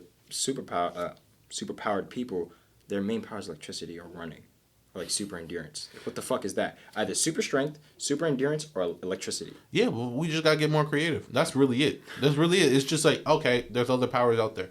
No, but that's what I'm saying. But here's you got all these crazy ass Spider-Man, nigga. You ain't seen no black one until we have Miles Morales. But that's the thing is I don't need. I mean, I like Miles Morales, right? Don't get me wrong. I love the Spider-Man, the Spider-Verse movie. It was one of my favorite anime movies. It really is. It's really good. Animation in that. However, I didn't need a black Spider-Man. I would like another black superhero. Yes, I agree with you. You know what I'm saying? Like original black super. I don't like it doesn't make sense to me that people are like, "Oh yeah, we have to make a black version of this superhero, a black version." No, you don't. Make a whole new. Just make a whole new one. It ain't that hard, man. It's like just make a whole new one. I don't need you like, "Oh, you want to feel represented." I do want to feel represented. Yeah. You 100%. But I don't need to be feeling represented through the eyes of some white dude. Yeah. Because that's what didn't make handing down the mantle. That pisses me off. You know what absolutely made no sense to me about the entirety of the premise of Falcon and Winter Soldier? What? Falcon has never, not once since he was introduced, shown that he wanted to be Cap. Exactly. Not once did he ever show interest. Because Spider-Man, once he meets Tony Stark, you can see he wants to not be Tony Stark, but be like him. It's like, that's my mentor, and I honor him, I admire him, I want to be like him. Mm-hmm. I didn't get that from Falcon. Right. I didn't get that at all. You want to know what I got from him? That's my homeboy Cap. Yep. I'm going to have his back because this country tripping. Yeah. That's what I got from him. That's exactly what I got, too. Like, nigga, we got Icon. Yeah. You know what I'm saying? We got Blue Marvel. Mm-hmm. We got Static Shock. Mm-hmm. We got Cyborg. Mm-hmm. You know what I'm saying? And we can get more. Like I don't need like me to be justified through the white man. Like I get because name sells or whatever. But how about you make some new names? Hey man, that's why we getting a new Blade. But I mean, yeah. But that's how about you make some new names? Some new names, yeah. You know what I'm saying? Like new like how about? Oh. Because here's the thing, we will get tired. We will get tired of them. Absolutely, there are a lot of up and coming. Not up and coming. That's not true because they've always been there. I've been looking into some like black comic books and holy shit. Actually, me too. Yo, they're fire, bro. They are. And I'm like, why don't we just either make these movies of these comic books or introduce characters like this because everybody knows these motherfuckers are stealing ideas all the time. Yeah. Steal that fucking idea and introduce it in Marvel. Yeah. Make a Marvel comic. Yeah. Steve Jobs said that shit. Good artists create, great artists steal. Yeah, him and Thomas Edison. Mm-hmm. I mean, look at the comparison of DC and Marvel, right? You got Slade and Wade Wilson. No, I know, I got it. No, I Quicksilver and Flash, like, come on. Yeah, but imagine, I mean, when but they're both very profitable companies. I don't want them stealing from these black creators that don't got nothing. You know what I'm saying? That's a fact. You know what I'm saying? I don't want that. Like, at least introduce these niggas. Try and buy them out at least. Yeah, exactly. Like that, and that's the thing. It's people. Here's my thing, because people always say that. They always say this. They're like, well, new heroes, they don't do well. They won't do well in that. Bullshit. Nigga, we're introducing new heroes in movies all the time. No. And they're doing great. Not even that. Manga is kicking comic books ass. Yes, it is. And yes, it's a 100% nigga, is. there are new stories every day. Mm-hmm. Mm-hmm. Demon Slayer is an original story. Nigga, there was no Demon Slayer before that I've known for 120 years. Bro, Jujutsu Kaisen. That is killing. Is a bop, bro. That is my favorite anime. Bro, it's killing it right now. Mm-hmm. It really is. So those are new people. Those are new stories. So don't give me some... That and Attack on Titan. Those are like the 3 biggest animes right now. Bro, so yeah, don't give me some bull about, it won't sell well. No, nigga, you just don't... maybe you're just not as good of a writer as you thought. You know the problem is we have a lot of white writers making black heroes. Yeah, I need a mixture. That's a problem. Because, no, here's my thing. I don't have a problem with that necessarily. I don't. I think white people can... I think... anybody can write about any other person. I really do. However, I think you need help if it's outside of your culture. Okay, I agree. Example, Watchmen. The showrunner was a white dude. Like for the show, you know, the showrunner was a white dude. Did Regina King have like a what's the word I'm looking for? Here's the thing, right? In the writer room, he had black people in there. Okay, that's what I was gonna ask. Was she a part of the writing? I don't know if Regina was, but I know he had black people in there. For said thing where he was like, listen, this is the story I want to tell, because he found out about the Tulsa massacre. Mm-hmm. He's like, we have to make this part of the story, and that's so amazing. And he became educated, and he also brought in black people so they can have, because there's cultural differences. There are things that you wouldn't see. Yeah, you just don't see. You have a blind spot. So my thing is like this. Black Wall Street. Exactly. White people don't know about that. Most because they have no reason to be educated about that. Exactly. And that's exactly my point. So it's like, okay, so he got brought in, so you get brought in, and these writers, they're educated, and they have the way black people generally phrase things, things, just the little intricacies that brings character to your show, that brings substance to your show, because we are culturally different. 100%. You know what I'm saying? 100%. Especially that we've observed you, but you haven't really observed us. Yeah. We've had to assimilate to your world, but you haven't had to assimilate to us. Yeah. So you don't understand, and that's just what it is. It's not like a fault of anybody. I'm not blaming. It's just that's what it is. Yeah. You know what I'm saying? So yeah, I don't feel like I need to be legitimized, or my blackness need to be legitimized, or I have to feel supportive of this hero because he's a black version of some white mantle. Mm-hmm. Right? If Batman was black, that doesn't mean anything to me. Just bring in another. Yeah. Bring me a whole new hero. Just bring me another hero. That's it. Just bring me another hero. I don't you know what I'm saying? Give me something fresh. Give me something new. Give me something where I can build upon I can start where this person starts, and we can build upon it. Just give me that. You know what I'm saying? Like that is one of the things that pissed me off, especially with the Falcon and Winter Soldier. I was like, I was hoping by the end of the show he'd be like, I don't want to be Cap. That would have been something. You know what I'm saying? Because Bucky don't want to be Cap. Yeah, no. And Bucky is honestly the only person who could have been Cap. Yeah, he knows how to fight like Cap. He's got the same serum as Cap. He knows Cap, like Cap's integrity, thought process, all of it. He's the only person who could legitimately have been Captain America. Exactly, but that's the thing. But I don't even want that dude as Captain America. I want you as Bucky. I want Steve Rogers as Captain America, and if he retires, then Captain America retires. That's it. I don't understand why we have this problem with that. Just let the person... Gotta pass down the legacy. Let the person disappear. Let them go. Not even disappear. Just let them live on. Let the world remember them in their memory. Yeah, let them. So 6 Captain Americas. We've got this guy. Like no. Yeah, I don't need a Latino Captain America. Just make another Latino hero. Yeah, or just do Captain Canada or some shit. Honestly, those were the corniest ones. So ass. How about Captain Russia? Speaking of something scary like that, you talk about Fear Street. You want to talk about Fear Street? Because I watched the first one, I didn't watch the second one or third one, so there's I don't care. But I don't care about spoilers. Yeah, there's a new spoiler. We're gonna spoil all these things that we're gonna talk about. Go ahead. Yes, there's a new horror series, like a collection, on Netflix called Fear Street. Right. It's based loosely off. It's a trilogy. 3 movies. Yeah. It's based loosely off of the R.L. Stine Fear Street teen novels. Yeah. And you know what? They did all 3 movies in 107 days.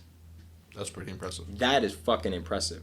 Yeah. Because I read up on it last night. That's a little bit over 3 months right there. Yep. When I heard that, I was like, huh? Because they filmed the first and the third movie back to back, and then they filmed the second movie separately, like right after. Interesting. Yeah. So when I knew that going into watching the second movie, I'm like, this was the movie that was made. Actually, I take that back. It was made by a different director. It was started by a different director, by the director's friend. And then once she had heard the idea he was doing, she was like, all right, I got to come on because this is really fucking good. Right. And then they worked on it together. But that was after the third movie. Genuinely, because I'm tired of seeing a lot of boring-ass horror movies because I love horror. Because majority of the time when I watch a horror movie, I just want to compare if I'm stupid or if most other people are stupid. Right. And I'm like, I wouldn't fucking do that, you idiot. Why are you in this open-ass field? You're going to run in a barn. Yeah. You dumbass, you're going to hide in a closet? Nigga, just run. Just keep running. They're not going to follow you forever. Niggas ain't got, unlimited oxygen. Yeah. Stamina. Yeah. That's it. Just fucking run, get in the car, and drive to another state. Yep. That's it. It ain't that difficult. Not that difficult. But that series, bro, that shit took a turn. I'm not used to seeing kids dying on TV. It really... That did. Yo. That threw me off, bro. The movie, it was like the first one that made me go, oh, we could do this now? Like, we showing little children, like, just getting bopped like this? Yeah, especially that first movie. RP to my girl, Kate, bro. Yo. We miss you, dog. Honestly, she was the dopest one. She went out so bad. She was the dopest one. I was really hoping someone would save her. Shredded her skull. Yeah. I was just like, what the fuck? Yeah. I don't understand why they didn't just abandon the shirt at that point. Because they had blood on their shirt that the colors would follow. Yep. Just throw the shirt off at that point. Yep. Mm-hmm. But they're young teenagers, so I guess they can't really... They're not that smart yet. Nigga, I was once a young I was definitely smarter than them. Nigga, problem solving is in my blood. It's be like, all right, well, the thing is they're following this, right? I see her old girl over there drowning her. They should have just drowned her to begin with. That was also one of my things. It's like, oh, we should have to do this overcomplicated. You gotta take it. Just drown her. For me, I'm just like, they were able to like overpower these little, not monsters, but possessed people because they didn't have, superhuman strength or even superhuman durability. Yeah. They just were following you and trying to kill you with whatever strength they have. Yeah. They could have done so many things. They could have dug a huge ass deep pit and then put some leaves over it, some shit, and like have the blood on their shirt. I'm like, yeah, follow me. Fall in that pit. You'll be stuck there forever, fucker. Yeah. Or a bunch of you guys tackled this fucking axe wielding maniac, tie some shackles around him and a bunch of weight, throw that bitch in the lake. Yeah. What he gonna do? Nothing. I don't know. Probably rip it off and then grow it back. These niggas were indestructible. That's facts. It didn't matter how many times you killed them, they came right back. Yeah, nigga. But like, yeah, just drown. Yeah, they literally could have just drowned her to begin with. But the second movie, Yeah, go ahead. holy shit, that one's way gorier than the other ones. Oh yeah, Yo, that director had fun. that second movie is just children being slaughtered. That's it. I was watching it, I was like, oh my god, these poor little like 8-year-olds. Oh my god. Yeah, because that's the one where it's the massacre at camp, like Nightwing or whatever. Right. It's a little camp of these little ass. It's middle schoolers or high schoolers. Mm. And then just one guy gets possessed, and it's not like one of those, oh stop, and like they hesitate. Not. It's he could see a room full of children, close the door, and it's just. And you hear it. You hear their screams. You can see like their eyeballs on the floor or their hands. Bro, Jesus Christ. it was serious. Jesus Christ. I was just sitting there like, oh my god.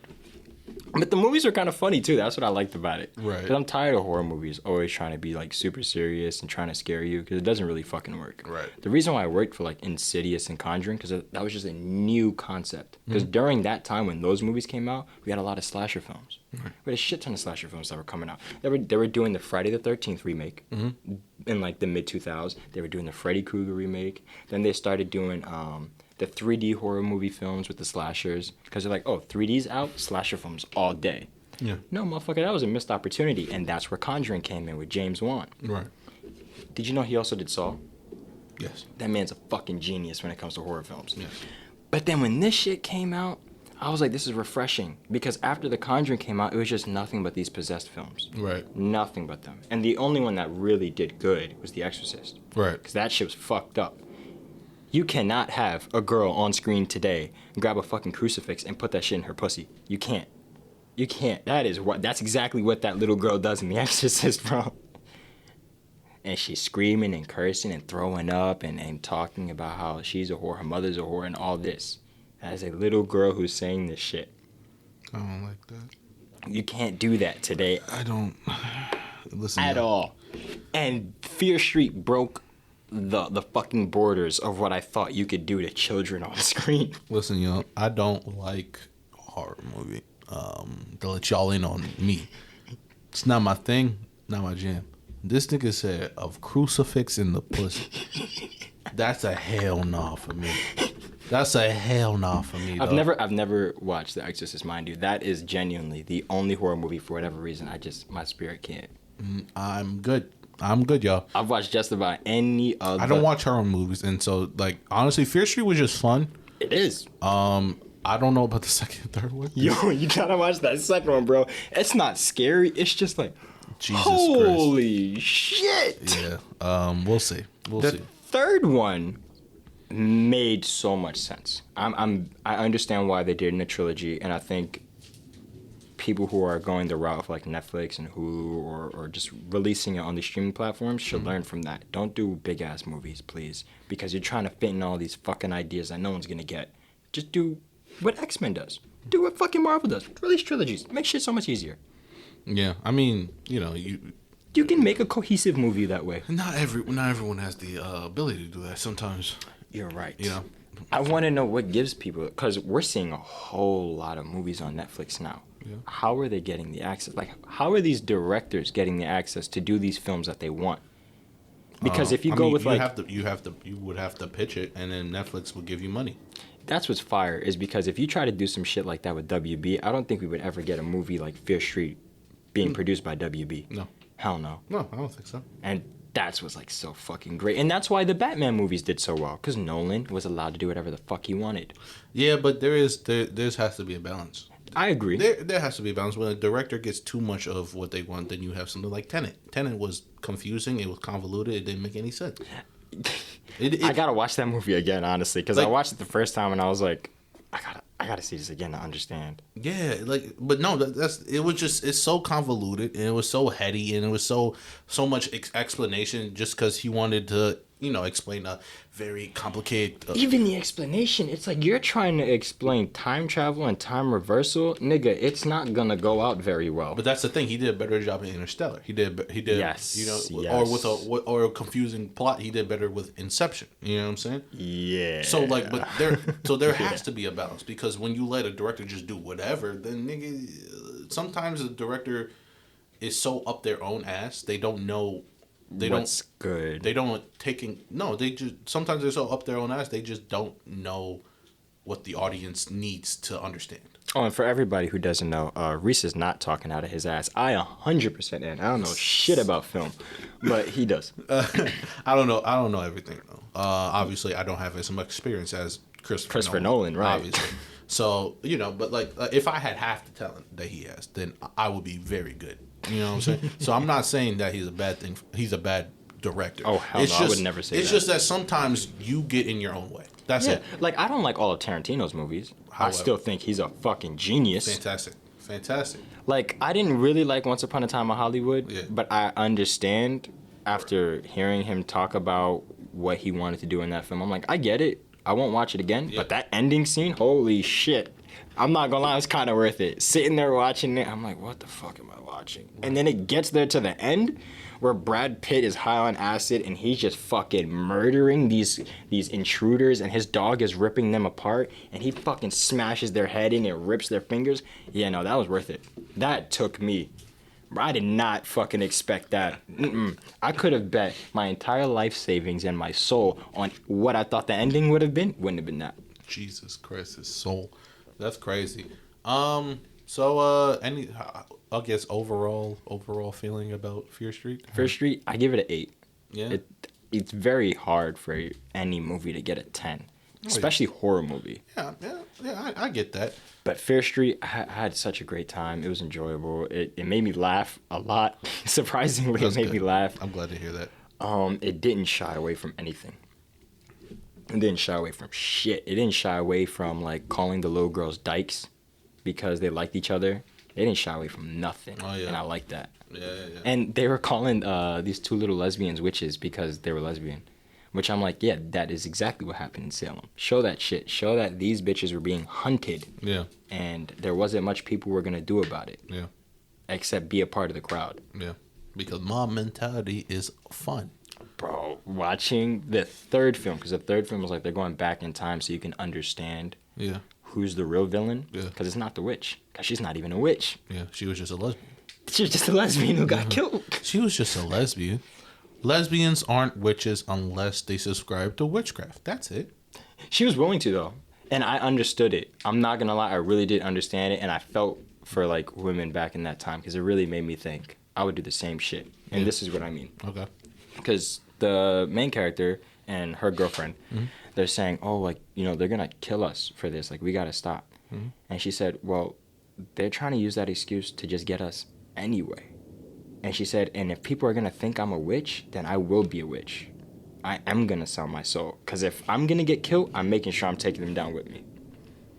And I'm like, you know what? I respect that. I respect that. Yeah. Like, I could understand that kind of logic. I probably would have done the same shit. If I was in their situation and niggas are putting the blame of an entire town going to shit and saying it's my fault and I'm a witch and I'm doing witchcraft and I'm trying to kill them and they wanna fucking hang me and burn me, you best believe I'm gonna make sure all of y'all fuckers are getting lit.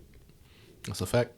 That's a factual right there. That's a factual statement right there. They did a pretty good job with it. I really liked it. I was very surprised. I'm glad to hear that. I'll probably check it. Honestly, I probably won't. I'm gonna be real. I'll probably, just cause, not that I didn't have fun, just it's not horror just isn't your thing. No, not even that. It's just, even movies sometimes that I'm interested in, I just don't watch it because it's like, sometimes for me it's like too much effort to sit down and just watch a movie. Oh, I feel that, bro. You know what I'm saying? So I feel that. I might not.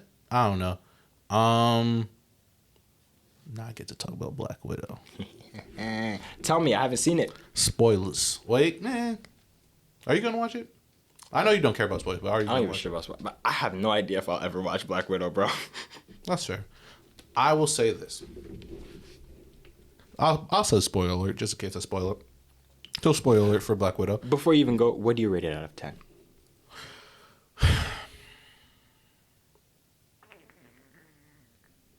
Probably like a 7.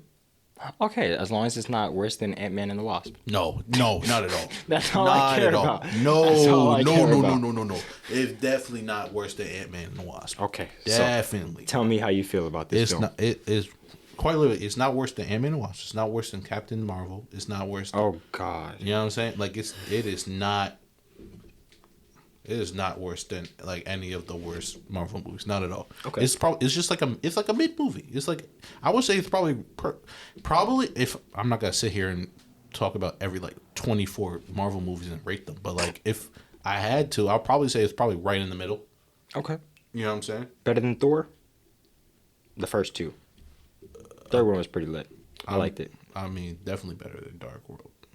That's not saying much though. No, it's not. It's not. It's not saying much. Is it better than? Honestly, I think if we released a fucking parody of us doing Dark World, it would do better. Is it better than the first Thor? I would say maybe slightly. Cause I'm about to give you a hot take. I don't like the first Thor at all. I think that was such a fucking boring ass movie. That's the thing. This movie is definitely not boring. Yeah, that movie was so boring. The slowest start. Yeah. And just everything. That's the thing. I will say that Black Widow is not a boring movie. Not Okay, at all. good. Not at all. I will say that. This is gonna be a hot take. I have no idea. The opening sequence to Black Widow is maybe the best opening sequence Marvel has ever had. Really? It may be the best. It was like to me it was just so, like it set the tone like perfectly. It set the tone perfectly for the rest of the movie to like execute like really well. It set up the movie really well. Okay. Did the movie then execute it to the best ability? Sometimes yes, sometimes no. However, that opening, like, because it pretty much starts off with her as like a kid. Okay. So it goes back in time to her as a kid, and she's in America. And I was like, yo, I thought she was in Russia. But no, Right. she was a spy in America, and she was pretending to be part of this family with other spies. You know what I'm saying? Okay. And so, like, it was kind of crazy. So she was like, and so it kind of, like, her father comes home, and that's you see the Red Guardian, like the big Russian dude. He comes home. He's like, "Yo, we gotta go, whatever." And they go, and they like, Is that her birth dad or adopted dad? neither. Oh, it's just like a father figure. They're Okay, spies. cool. They're all spies. Like Gotcha. right, like when she's a child, they're spies. Got you. Right, Because so I don't they're- know much about Black Widow except for she's a fucking Russian super spy. They're pretending to be American family because I guess he had to sneak into some laboratory, or because he had pretended to be in some laboratory, and they did that, and then so they're driving away, and they go to like a playing field, and then I guess the government comes trying to shoot them, whatever. They escape, obviously, but like the mom kind of got shot, but she's alive, she's fine. Okay. And they fly to Cuba. Cuba. They get there. I think it's because there's no extradition in Cuba. Exactly that. Yeah. That's exactly why. And especially this was during the 90s. Oh, yeah, for sure. This is during the Cold War. And so they get there. They are like they're they meet up with like superiors. They take off. They take the mom into like this. I don't know, like this medevac or whatever, and they like take her away. Excuse me, take her away. And the girl who's playing his Natasha's little sister, Yelena, that's her name, Yelena. Okay.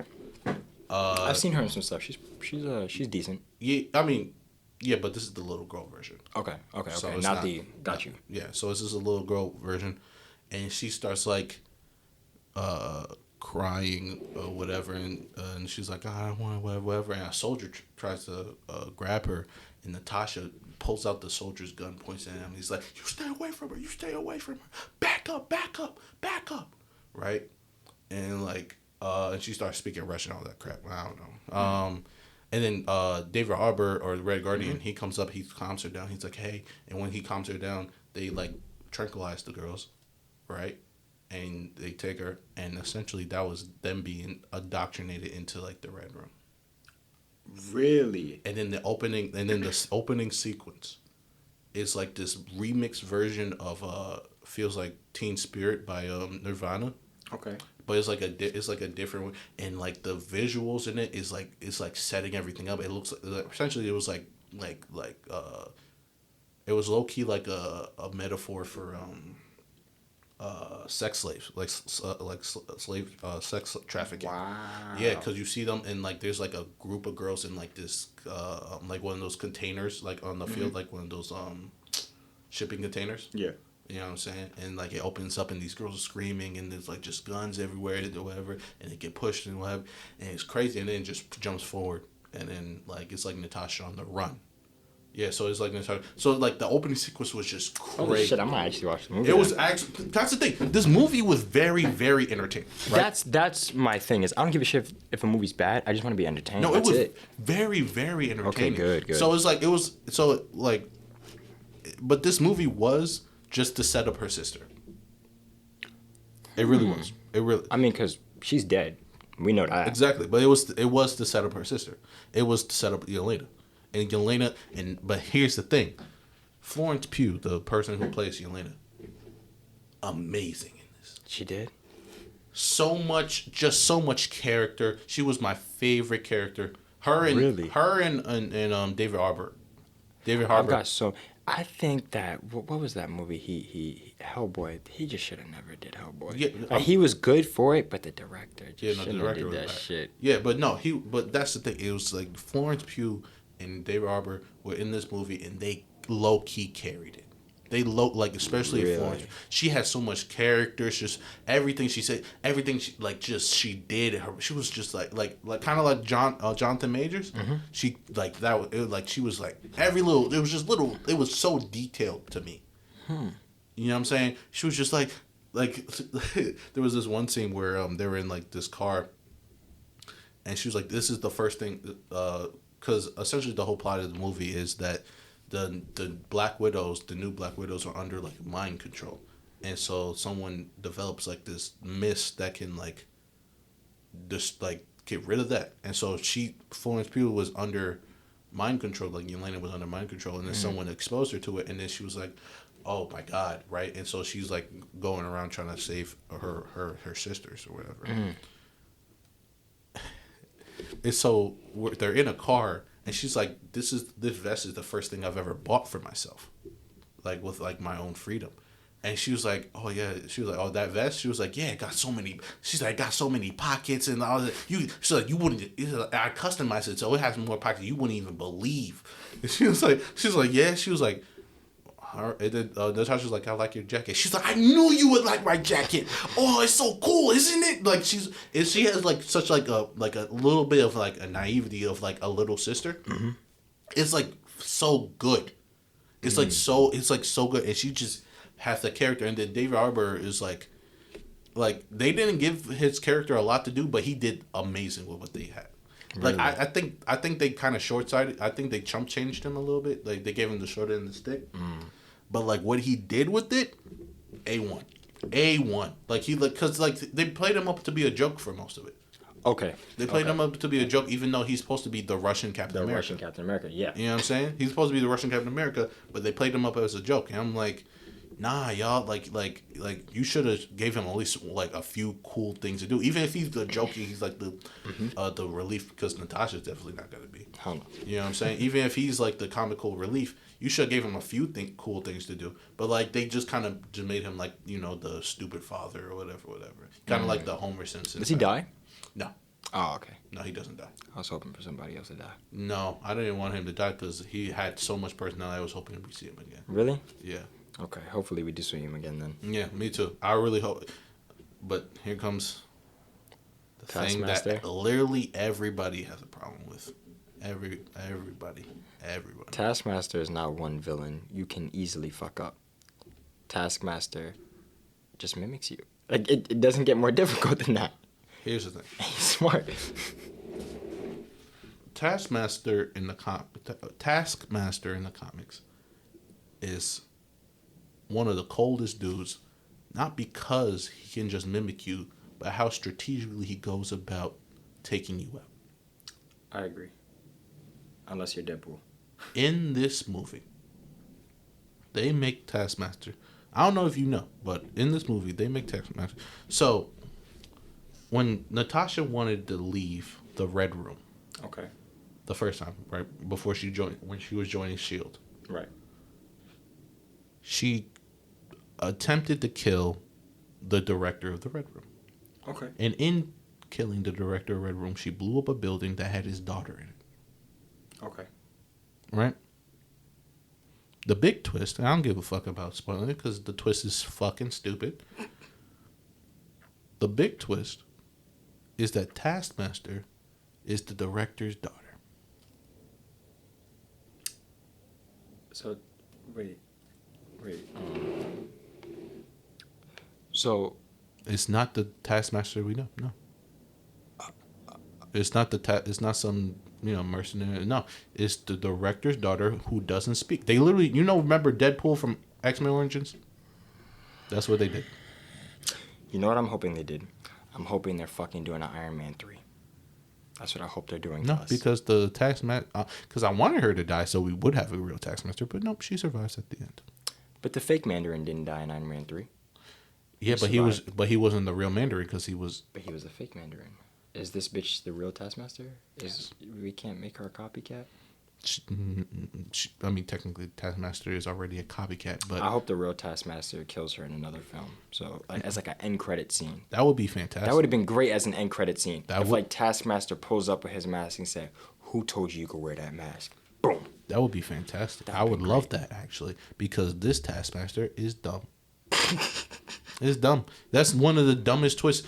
Oh, I don't know, bro. It's like this weird thing recently where it was like we have to gender or race or whatever swap. No, bro. If you want listen. Let's not talk about that, please. We already talked about some heavy shit earlier. I don't feel like talking about that one. Okay, my fault. Because My fault, I'm bro. just gonna sit there and say exactly how I feel about it, and we've said it so many times. My fault, bro. It just pisses me off, bro. It's like, yo, Taskmaster is a character that is full, that has a personality and things that would have been great in this movie, and you didn't deliver any of it. Any of it. Yeah. Nothing. That's also a little bit of my gripe with Zemo, how they've been portraying Zemo. It's kind of my gripe too. What are you talking about? Zemo has a mad character, especially in the So in the show, he's got character. yeah, Falcon and Winter Soldier. He was carrying the show. He carried that show. That's my problem. Zemo does not give a fuck about helping the hero. He cares about helping himself. In that show, it showed he cares about both. He was. So they did change essentially his motivation 100%. from the comics, yes. But however, what they did was because they did change it from the movie Civil War. They changed kind of his character kind of drastically. Drastically. From Civil War. However, I'm kind of more fine with that just because it was he wants to get the world rid of super soldiers. He thinks like that. For me, that was fine. I was like, okay, and he was really consistent in that. I appreciate that because he didn't take the serum. Yeah, he didn't take the serum. He smashed it. He wanted to get rid of every super soldier he could.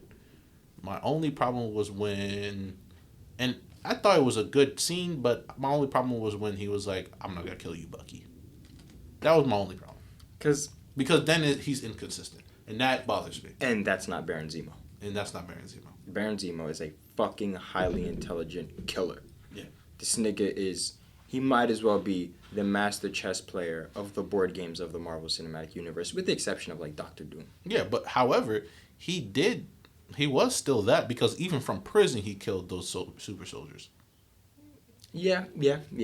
Anyway, back to the movie. But back to Task Blaster. Yeah, so that was the twist. Is that And here was also the thing that pissed me off. Oh. It pissed me off because they tried to make it like this really big twist. It was the director's daughter? That was the director's daughter by having her wear like a man's uniform.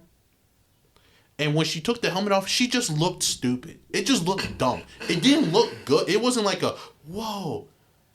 It just looked dumb. Could you imagine if Pedro Pascal was behind that mask? That would have been cold. That would, nigga. He just goes, you just see his face. Nigga, I mean, there would be literally no connection to Natasha in that, but it would have been cold. It would have been that would have been one of the coldest reveals if it was Pedro Pascal. And I mean, only I would love to see that nigga as Taskmaster. no, he would have killed that. Because I watched him in Game of Thrones. Like, he's got the agility of his body to do fighting scenes. If this nigga became another masked, Like a Mandarin. The Mandalorian. just another masked nigga. He's like, hey man, this is just what I do. He's like, That's bro, it. no one wants to see my face. Like, what's up? He's like, I'm not ugly, y'all. Come on. He said, life is good, but it could be better. It could be better.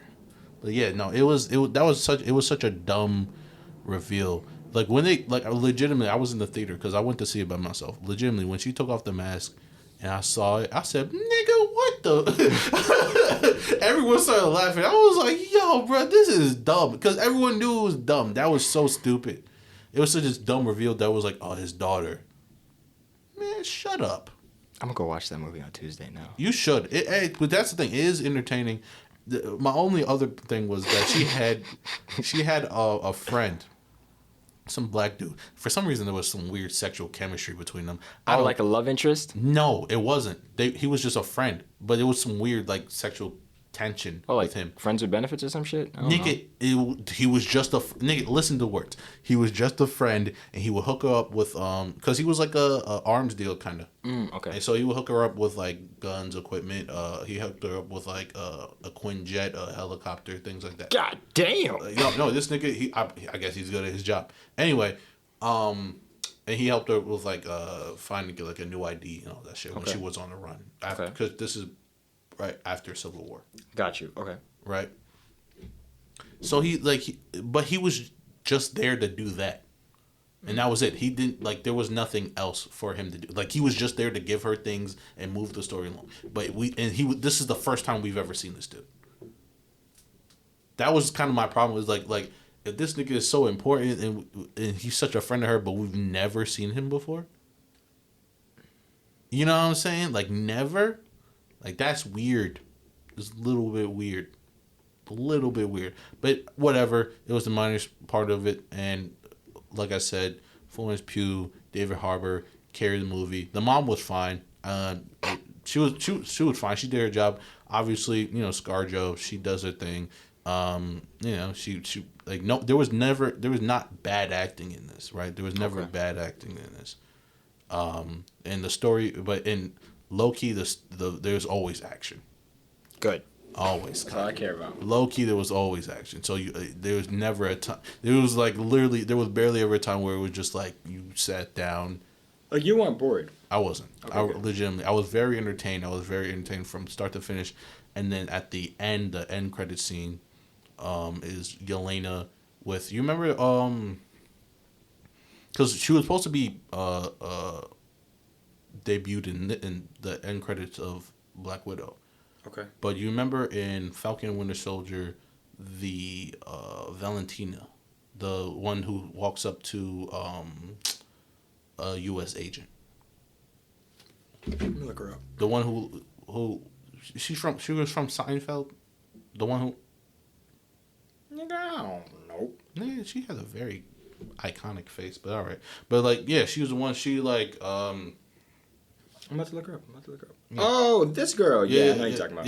Yeah. She's in. She's at the end of Black Widow with Yelena, and it was and obviously with that it leads in, and it was after Natasha died, so Yelena was visiting her grave, and then Valentina, she shows up. And she was like, "I got a mission for you." And then Elena's like, "I'm on break," but in Russian accent. Mm-hmm. And then Valentina's like, "Yeah, but wouldn't you want to kill the person who killed your sister?" And then she shows her a picture, and it's Hawkeye. So she's probably gonna be in Hawkeye. So that's pretty dope. Oh, we're getting a show too. Yeah. So that's what I mean. She's probably gonna be in Hawkeye. Because when he said that, I'm like, she gonna kill a Thanos variant? That's what I thought. Thanos variant. And then Loki. Loki, bro. That's multiverse, baby. I'm so excited because I'm like, yes, we are getting Spider-Man. Yeah, 100%. I don't give a fuck what the directors are gonna say. No, shut the fuck up, nigga. Not only that, but also like Doctor Strange Multiverse of Madness. That's so stupid. About to be crazy. It's about to be crazy. Do you want to know what I heard somebody say? What? They were saying when they announced the upcoming films, they should have just called it like Doctor Strange Sorcerer Supreme, and then after this shit came out, like at at the ending, they could have the title like the Sorcerer Supreme just changed to Multiverse of Madness. Yeah. It would have been like, what? This is confirmed now? Yeah. That would have been fucking cool. But because we already knew. Where did I hear the same thing? Bro, honestly, I genuinely don't even remember where I heard that from. It was a podcast I was listening to. I know that. I don't know what podcast. We don't listen to this. Only listen to Joe Rogan. Yeah, I'm gonna say we don't listen to the same podcast. Whatever, we'll figure it out later. Anyway, that was my review of it. I actually really enjoyed it. I think it was a really good movie. I'm glad we can end with something light. But we hit the 2-hour mark like 5 minutes ago. A word? I bet. So we can end this. Anything you need to say? Anything I need to say? Or want to say? Don't do that. Give us some ideas, guys. Like if you have, let's say, a very funny article that we 100% haven't heard of, send that shit. Yes. If you want to see what my raunchiest or craziest reaction could be to something, send something crazy and raunchy. Yeah. I will match whatever energy you submit. Jesus Christ. You can do that over Twitter. You can do that over Instagram. Whichever one is Could you imagine Twitter? Oh, Twitter is gonna be horrible. But you can there's the Gunches everywhere. Yeah. There's the Gunches everywhere. He's not on social media, but you can follow his account, Life of Petros. And you can follow me on Reese Xander everywhere _ on the Instagram. That is REESXANDER. Yeah, that's it. We really appreciate the support, especially with the reels and the TikToks and all that stuff. We appreciate y'all. And thanks. Let's get this thing to the top, huh? Yeah, boy. All right, y'all. Have a good one. See you next time.